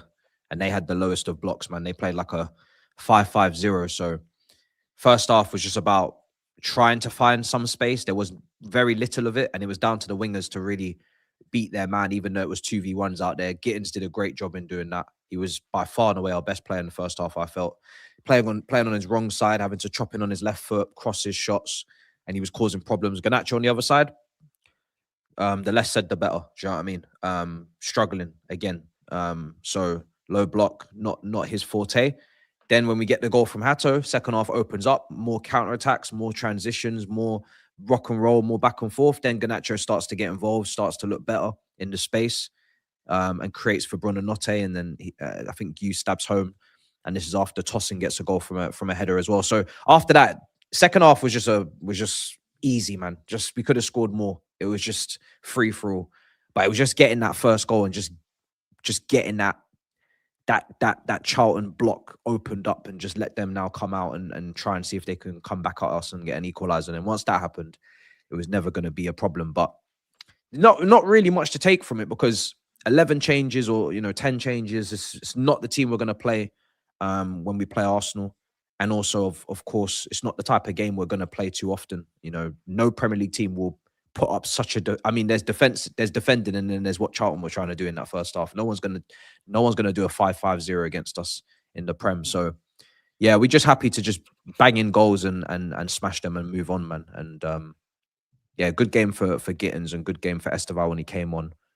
Nice goals for a few of them, but... So what should we expect? I don't know. This is his first test. Test. I know he's spoken in the press conferences. He wants to be attack-minded. He wants to be free-flowing. He wants to go for the jugular. He wants to make Stamford Bridge a fortress. I hear it. But reality is different. And let's see what you're gonna do when we have to play Arsenal at home. Because as much as you want to win your first game, it's going to be a great atmosphere. First game in charge at Stamford Bridge. It's a brilliant opportunity to lay down a marker and say, I've arrived and beat the best team in the country. But don't you dare lose that game at the same time. You don't want to lose that game. You lose that game. Not only are you probably not having any chance of going to the final, because I can't see us going to the Emirates and taking that scoreline and reversing it, but you've also it's a terrible dent. It's a terrible first home game to lose at home to Arsenal. So that jeopardy and that balance between going for it and still being defensively solid and not opening up sesame like a big Ange, or in the Pochettino season when we conceded record goals because we were so free flowing. And so, yeah, it sounds nice, but you always have to get the balance between defense and attack correct. Because if you give Arsenal space in behind with Martinelli, who just come off a hat-trick, Saka or Madueke or even Gyökeres, that's the only time he could possibly hurt us right now, is running into space like he did at Sporting, running in behind. If you afford him that Arsenal fans might see the old Gyökeres. So this is a game, it's going to have to be very calculated, very meticulous, very, it's going to be very interesting. I'm excited for it because I've not seen what he's capable of in these matches. I know exactly what Maresca's going to do in this game. I know exactly how Maresca's going to set up, starting 11, tactics, all that. But this guy, I ain't got no idea. So I think it's going to be a very tight leg, two-legged affair. And I know you're saying if he loses, it's going to be messy. Whatever. I don't think so. I don't think there's too much pressure on him to overcome Arsenal, who are easily the best team in the league, right? So I think he's a good thing that he's got this early. Do you know what I mean? I think, and another thing is Arteta and Arsenal won't know exactly what he's got planned. Whereas, as you say, they know exactly what Maresca's got planned. Do you know what I mean? Yeah. And another thing, you effing must keep 11 players on the pitch. You must. You can't do any stupidity like that, because that was a wicked game. Yeah. Mm-hmm. I disagree about the pressure, because Chelsea are already way out of the way, out of contention for anything important in the league. They're sitting in 8th. You need to win a cup. You can't justify hiring. I mean, this is not his fault, because he was forced into signing the paperwork anyway, because he was already employed. But the ownership are under a massive amount of pressure. There's a protest that's planned before Brentford. The away fans are singing, Clear Lake songs and Egbali songs, and they're still supporting the team, and and it's Charlton, so it's easy to do that because we're winning and we're free flowing in the second half. But there's pressure on us in this game because Arsenal, they're our rivals. Anytime you play Arsenal at any stadium, any competitive game, there's pressure. It's not a free hit. You're not going to get dumped out of the cup. Not a free hit. Yeah, it's not a free hit. Our season is it's a pendulum swinger. This is a big part of the season. We've got Champions League games, and then potentially going into playoffs, qualification there. Carabao Cup is going to get decided in the next couple of weeks. And thankfully, FA Cup, we got an away game against Hull City in the next round because that draw got done earlier. But this is a crucial point in the season, make or break. It's, some teams on this panel are finished already. You know what it is as well, though, Masis? We got to be very careful, about not treating this Rosinha like a child. Exactly. Don't worry about if you get knocked out or if you get cooked off Arsenal. It's not your fault. That's what the ownership want. The ownership. Yeah. Now, hang on a minute. This guy's getting paid a lot of money. Yeah, he's managing Chelsea Football Club. He's there to get results, mate. So you can't just be like, you know what I'm saying? So he's got to go in there and do something. I disagree, man. No, because the owners want people to reset the clock and say, the project starts all over again, and you got to give the manager all the... Listen, I'm not looking at the manager anymore. I'm looking at the owners, because they're the ones that are culpable. They're the ones that are culpable and responsible for the situation. However, the manager is, by design, a representation of his employees. And it doesn't mean he gets a free pass. And he doesn't get a free pass, no. Because we're not writing this season off. We ain't got no interim manager in charge. We still need Champions League qualification at a bare minimum, which is still underwhelming and below the standard. And we need a trophy through the door. And any less than that, and it's failure across the board. Across the board. So... Do you reckon the Chelsea fans would... again, obviously, ownership is always a big problem. But say, for example, he got top 5 or top 4, but he didn't win any trophies. Be a failure of a season. Be a failure of a season. I'm not going to say from him, because he's not relevant. Yeah, that's what I was going to say. It's the club. The club have failed this season. If that is the way the season goes, you need to be winning trophies at Chelsea.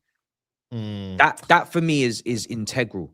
You can't spend all this money. You can't talk all that talk, brief all that brief, sack the manager and shit all over him in the press, who won you trophies, and then you don't follow it up with any more silverware. I don't think the only thing I would say though, I just think like Maresca was a good manager, man, and I feel like there's going to be a lot of revisionism. It could get toxic to the point where if he does start to lose games, then it's going to be like, oh man, we've never lost that game under Maresca. And it happens in every fan base, by the way. It's happening now with Ruben Amorim. Obviously, Fletcher lost the game there. It could happen with him, and that's why I'm like, yo, he's a good guy. He looks like a nice guy. You know what I mean? He's going to be the fall guy for them, and maybe that was what Blue Coal wanted. They wanted a guy that's going to basically be the punching bag, and he speaks well. Yeah, and, I believe now at both of our clubs in particular, the people that are running the clubs from a sporting perspective, the directors, they should be doing press conferences. They should be doing interviews. Yeah, I agree. If you're gonna have all that, if you're gonna have all that power and all that say so, and you're gonna certainly take the credit when the trophies come in or when things go right.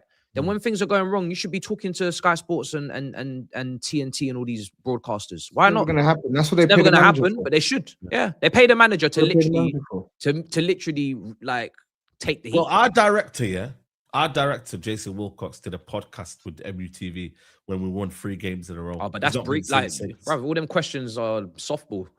Bro, man did a podcast about the game model. Listen, we see eye to eye, and next thing you know.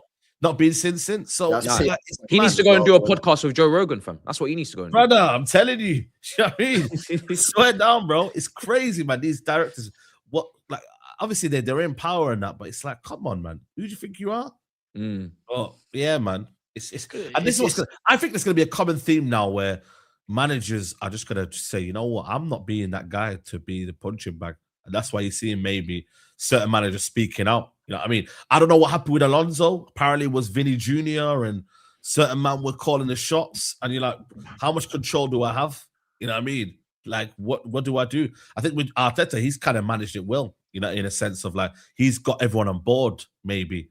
He's got rid of like Aubameyang and that, didn't he? Yeah, he got rid of Aubameyang. He was allowed. And that might be the last manager to maybe get his way, maybe. It's just sort of, for me, bro, it's all about respect. Yeah, if the manager doesn't command the respect of the players, it ain't gonna fucking work, mate. Yeah, it's not gonna work. That's why the manager, when they walk in that dressing room, the players have to respect the manager. I don't think the players respected Alonso. Yeah, well, Moyes walked into your football club, bro. None of the players respected Moyes, man. They just didn't, bro. Like, you've heard him speak about it, man. You know, that Van Persie's talking about, like, he's seen Moyes reading a book about management on the bus, and everyone was laughing. If you don't respect the manager, but the thing is, this is where football now gets tricky in the modern day, because everyone's getting these young managers. So, you know, if you're putting these young managers in front of like the best players in the world for some of these teams, these players are going to be like, "The fuck is this guy?" So they don't like. If you're a Zidane and you've had like a iconic, legendary career, there's a respect from that perspective.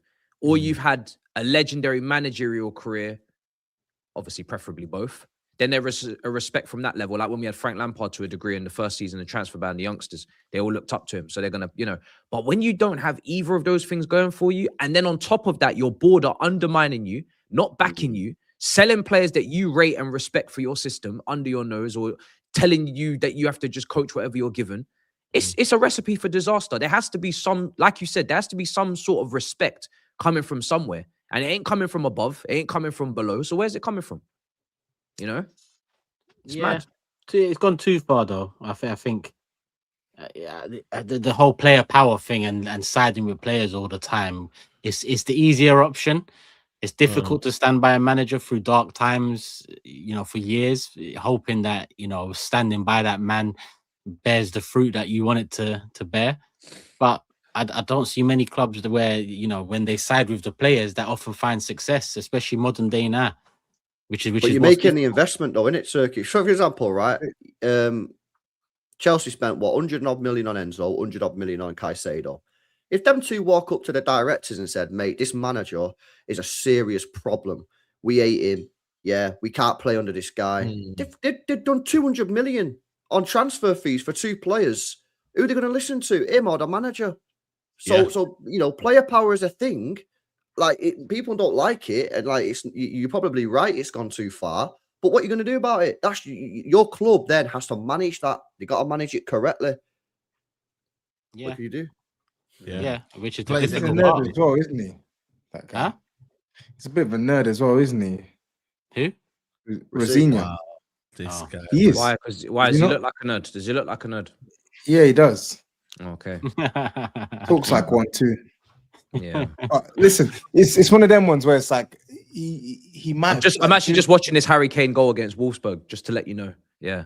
I know. I hope that makes you feel good. It's a fantastic goal. Yeah, he's some player, isn't he? Do you miss him? Yeah, he is. He's world class, best striker in the world. Yeah, no, but I think GRIZZ mentioned it in the last show about like how he might be a bit of a neek or like a nerd, and it might work out in Chelsea's favor because he's so like. Was it you, GRIZZ, that mentioned this? Where he's so like he might be so like in the detail. Who knows? Was it a good point? Who knows? Was it a good point? But do you like him? Do you like this one? Do you like him? I don't have an opinion of him. I've never watched enough of his. I've never watched any of his teams play. You know what I like. You know what I like about him though. He's someone that not only speaks well, but you can tell he's got a bit of meaning behind him. Like he speaks with a lot of meaning, and I feel like he's. Like I don't know. Low key, I want him to do well, but it's Chelsea though, isn't it? He's a dork. He's a nice guy, but it's just Chelsea, man. What is it with you and all this nerd dork slander? What's wrong with you? You don't see the video. You definitely collected Pokemon cards as a kid, innit? You see the video where he's trying to rally the troops. I said, "Oh God!" That video was crazy. Man. Please, no mass. I think he's smart. No mass. I know at the moment, there's all these memes and there's everyone. The scrutiny is on him, the way he's motivating players and the way he's going around hugging everyone. Some people are thinking it's cringe and whatever. I think. If he's the guy that I think he is and he's smart enough, I think he'll clock onto that and do less of it and concentrate more on the job in hand. So at the moment, I get it. He's trying to create an impression, like impact, I should say. But I think he's smart enough to know, relax the ball a little bit. I can't wait for the first loss, man. Yeah. I don't need to do all that. We'll be there. Just saying. I'm baying for blood. I want someone to crash it on them, man. It's not even that, bro. I'm just thinking about what I'm gonna see on the timeline for the first loss of the season. they're gonna clip up Matisse. Yeah, Matisse, you better be ready, you know, bro. I can't wait. I actually can't wait. Look at you, hyenas. This is what GRIZZ was talking bro. about. I'm just ready for it, bro. I'm like, yo, wild dogs, bro. You know them tweets, Rosenior at half time, and it's just this guy just moving mad. Yeah, you're gonna see it. Wow, it's a weird one though. I mean, listen, I'm excited for it. It's a big game. It's a chance for us to, get that winning taste. But what do we expect in terms of? We can't expect nothing from them because we don't know what's going on with them. With us, I think we're a better team, more dominant team. They're going through another transition now, so I'd like us to stick it on them. But I've liked us to stick it on many a team over the last however many months, and we've tended to go with the whole dominate, control approach and where break down and all of that, where sometimes our attack gets exposed a little bit, whether it's finishing the chances we do create or whether it's not creating enough chances. I think Portsmouth was a good game, rotated most aside, but relied on set pieces to really get going again against a side bottom of Championship, I think. Championship? Yeah, Championship.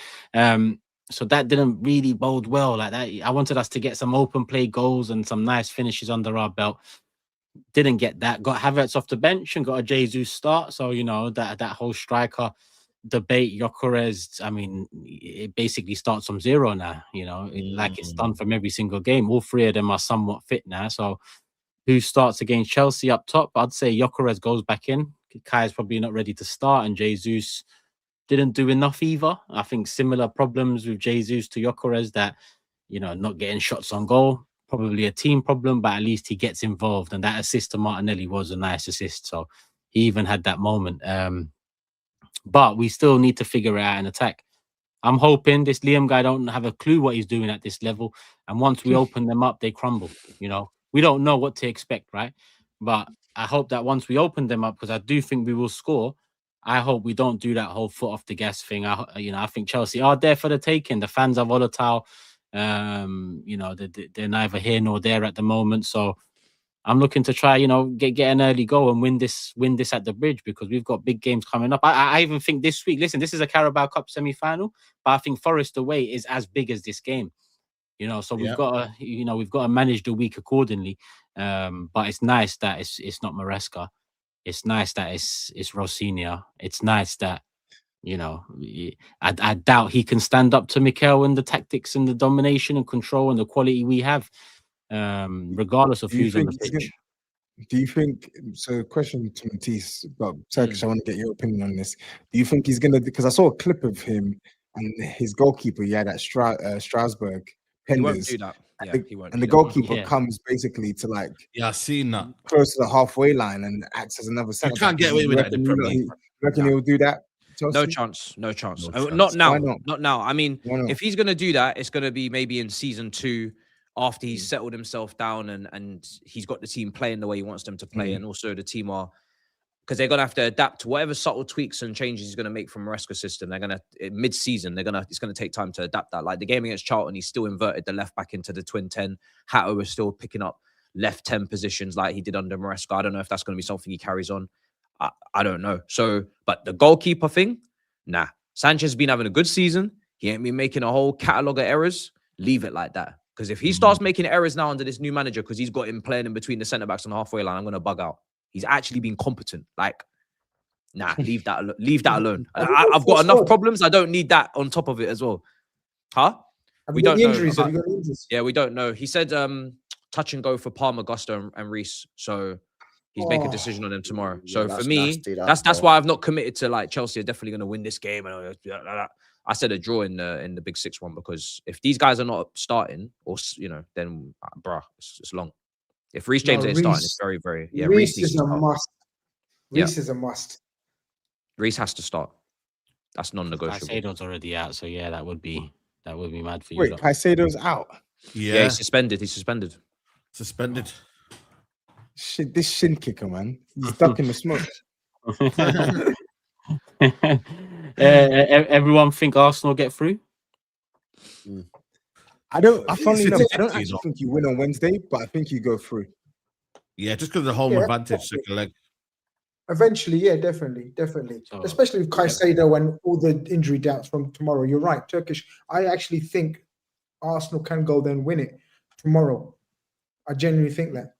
Yeah, like Matisse said, even a 2-1 win, a 3-2 or 1-0.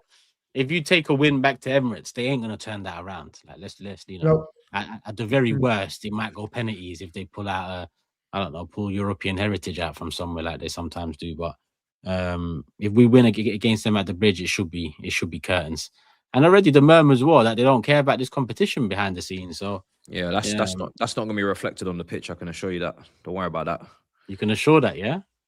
If these players dare try to turn up to this game with anything less than what we all want, which is the win and complete commitment, then I don't know if it's worth them turning up for the next. So yeah, for me, that's a non-negotiable. If they think that upstairs, that's their business. Like they're out of touch. So that's fine. Are you gonna wear any military gear? I haven't decided. Didn't you see him on the preview? He's already. I did, and I just wanted to ask, what is wrong with you, honestly? I know, yeah. Can you just let me live my life carefree wherever I may be? Why? I just want the best. I just want the best for you, and you just stay embarrassing yourself. Why? I'm not embarrassed. Okay. Hey, that was jokes. Go watch the preview, people, if you haven't already. It's out on this channel, Big 6. It's out here. If you don't know, then what the hell are you doing? But yeah, we do a little preview debate every once in a while. But we'll keep it moving at that. Let me do the super chats. And then keep it moving. We've got 22 super chats. Let me get the Arsenal and Chelsea ones in now, and then see what's left. Brother Sid says Man United finished, Spurs finished, Chelsea finished, City rebuilding, Liverpool struggling, Villa rising, Arsenal top of the tree. A brief breakdown of all the clubs right there. Bonus scratch draw says props to you all from New York, Arsenal fan here. Serious here, give Frank time, Tobes. I hear it. Change too much and Spurs will just be in this cycle forever. Give him time. And Hideaway adds, I'm turning into a hermit because I'd rather watch mob streams than go to the Arsenal pub. Turkish, check Fancy Free while you're in New York. Spike Lee is always there. That'd be mad, actually, meeting Spike Lee. That's crazy. That would be mad. Jealous, man. I'm so annoyed. Fancy Free. Let me screenshot that right now. All right, cool. New York people, I'm there this week. Thursday, I land. I'll be there till Tuesday next week. So, well, call it Monday because I'm bouncing Tuesday. So, if anyone's there, link up. Just check my stories and whatever, and we'll sort something out. Please, Turkish, do this quote a favor and say it in a yelling voice. I mean, little man sleeping, I can't yell, but he says, Grizz, can he pass the ball? Thank you. Talking about me. Oh, in all fairness, Gallagher is a footballing genius. I wish I could, mate, but waking little man up now, yeah, it's not the one. Slot will get the sack and Xabi will come in and slot in. If Liverpool don't win the Champions League, SAEED option on flow. Now hold that, you sausage, huh? What? SAEED option on flow. I don't know. Opinion, I don't know. Shout out to Opinion. Simba. Flow now, hold that, you sausage. It's obviously opinion, you mean. KJG says, stand by it. Giroud making those front post runs to get onto a Saka cutback after he beats the fullback is what we need. Good player, elite movement. Sorry, the thumbnails sending me. That's crazy. Spell's such a waste, man, for that. Owners are starting to want yes men over elite managers. Pep, Arteta, Emery, only ones with any power. Arsenal FC, not Arteta FC. Matisse, Turkish, get Lee Gunner on both of your pods next, please. The world needs it. It would break the internet. Big up the Rat Army, Arteta, and Top Gooners out. That one's from me and Matisse. Arsenal versus Chelsea. From Wisdom, Malik says, boy, I don't trust us doing a job against Chelsea for 90. We haven't beaten a big 6 team this season except United and Spurs. Think it will be a draw again. Yeah, we lost to Liverpool, drew to Liverpool, drew to City, drew to Chelsea. Yeah, there's a fair few in there. Club doesn't care about the cup. That's from NBA Highs. Wouldn't be surprised if Cole, Reece, Gusto are rested as they had knocks. They haven't been seen in team training. That is true. Most clubs don't care about the Carabao Cup. Have you seen how much you get for winning it? 100 grand. Crazy. No one cares about it, man. Yeah. You get more for winning a Champions League fixture, I think. Yeah, you do. All right, let me go back to the top and then get in the remainder. Rishab says, rank these banter rivalries. TOBS versus Matisse. Turkish versus TOBS. Steve versus SAEED. Unk versus Steve. Jamal versus SAEED. I mean, the last one, yeah. That's a battle within himself. But maybe we put a poll out. Agenda says subbing off Vinny and Valverde in a final is crazy. Then coming out saying this is the least important trophy after losing it to Barca deserved a sacking. Yeah, saying that is wild. I can't lie. Did he say that? Yeah. That's mad, probably said that. Yeah. He's entitled to sub off who he wants, so, but he should be saying that. Yeah. What was this cup? Their Community Shield. It's like it's competitive, isn't it though? So it's like Carabao Cup, no, like they're Carabao. Yeah. It's the winners of something because I'm sure Barcelona won the Copa de España, didn't they? Is that what it is? Yeah. There's semi-finals and then a final. So it's, the top 4 teams. I don't know. I can't keep up with that shit. Yeah, some nonsense. I'll be real. Copa del Rey, La Liga, and Champions League. That's all I know about when it comes to what they can win over the rest of it's fugazi. Cigar says, my work days are Thursday to Monday, and what a way to start my days off with the big 6. Love for the love, guys. Love for the love. Big up the members. Uzla says, name the last mid-table baller that got signed into a big 6 team and delivered. Easy to scout and spend unlimited 50 millions from the computer repair shop.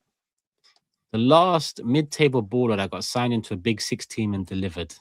Depends on your criteria of a baller. Declan Rice. I wouldn't call him a baller, but he banged for sure. Yeah. Yeah, I get what you're saying. Yes, maybe it's a subject for another day. Caicedo as well. McAllister. You wouldn't really put him as a baller either. But none of these guys are ballers. Are you talking about ballers here, or are you talking about just players that have signed and done well? I just took it as footballers. That's what I took it as. Because there's barely any ballers in the world, let alone Premier League. There's not a lot of ballers. That's the problem.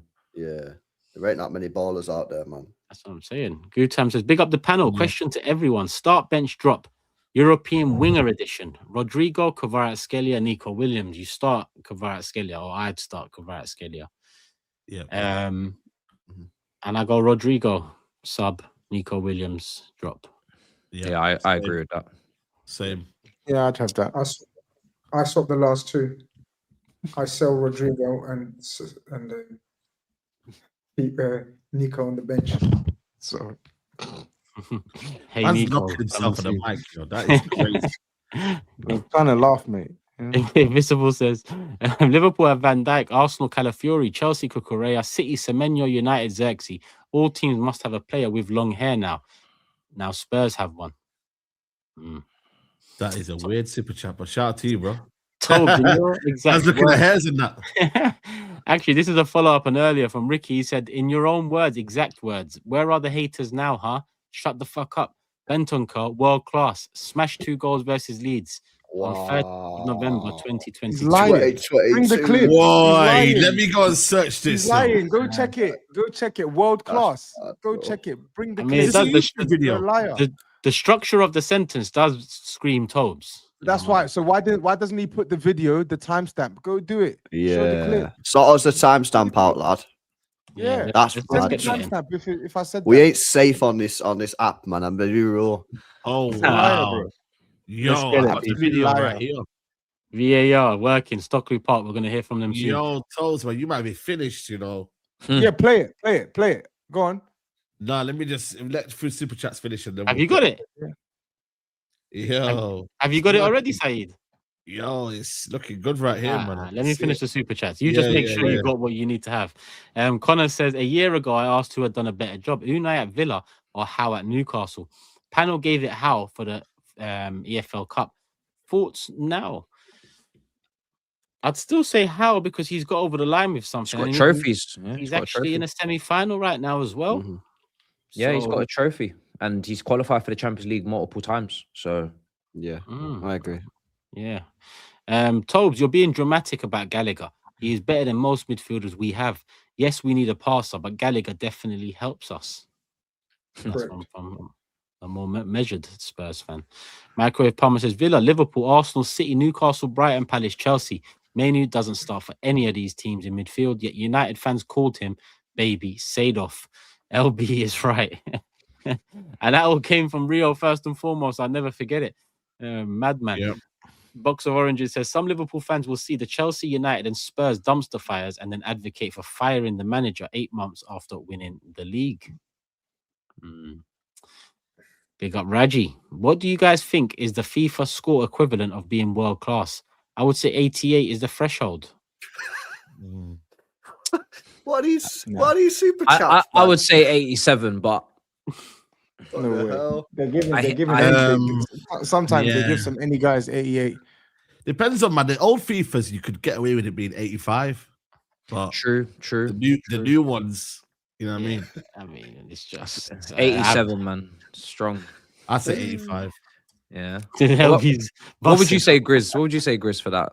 What kind of rating would you give for world class? Yeah, I'd say 88. Fuck knows what you're not talking about. Uncertified it. Kuster says, I'm glad we got Saka for another 5 years, but does he deserve 300k a week? Maybe I don't see the impact he has when he's not at his best during matches. To me, Rice is more important. Big up everyone. All of you are great. Well, the contract comes and we've got 4 months to achieve greatness. So now that's signed, still delivered, Saka. You can be the man, the face of it all. Because so far this season, Gabriel and Rice have taken the limelight. But attackers normally do. So please step up. Pep is goated, says Ricky, because he's gonna 5-peat. Pep is goated because he's gonna 5-peat. Also, Turkish, you missed my second chat of when Tobes said that about. Oh, I didn't miss it, brother. Patience, calma. You spent another 20 quid or something telling me I missed it. I didn't miss it. It's there.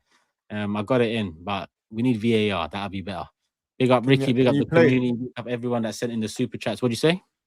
I won't say it. No, I don't have the video, but he is right about he has to that find game. the clip, innit? He has to find the clip. He's got the video. I'm looking for. What I will say though is that game is true. Bentancur had a mad game that game.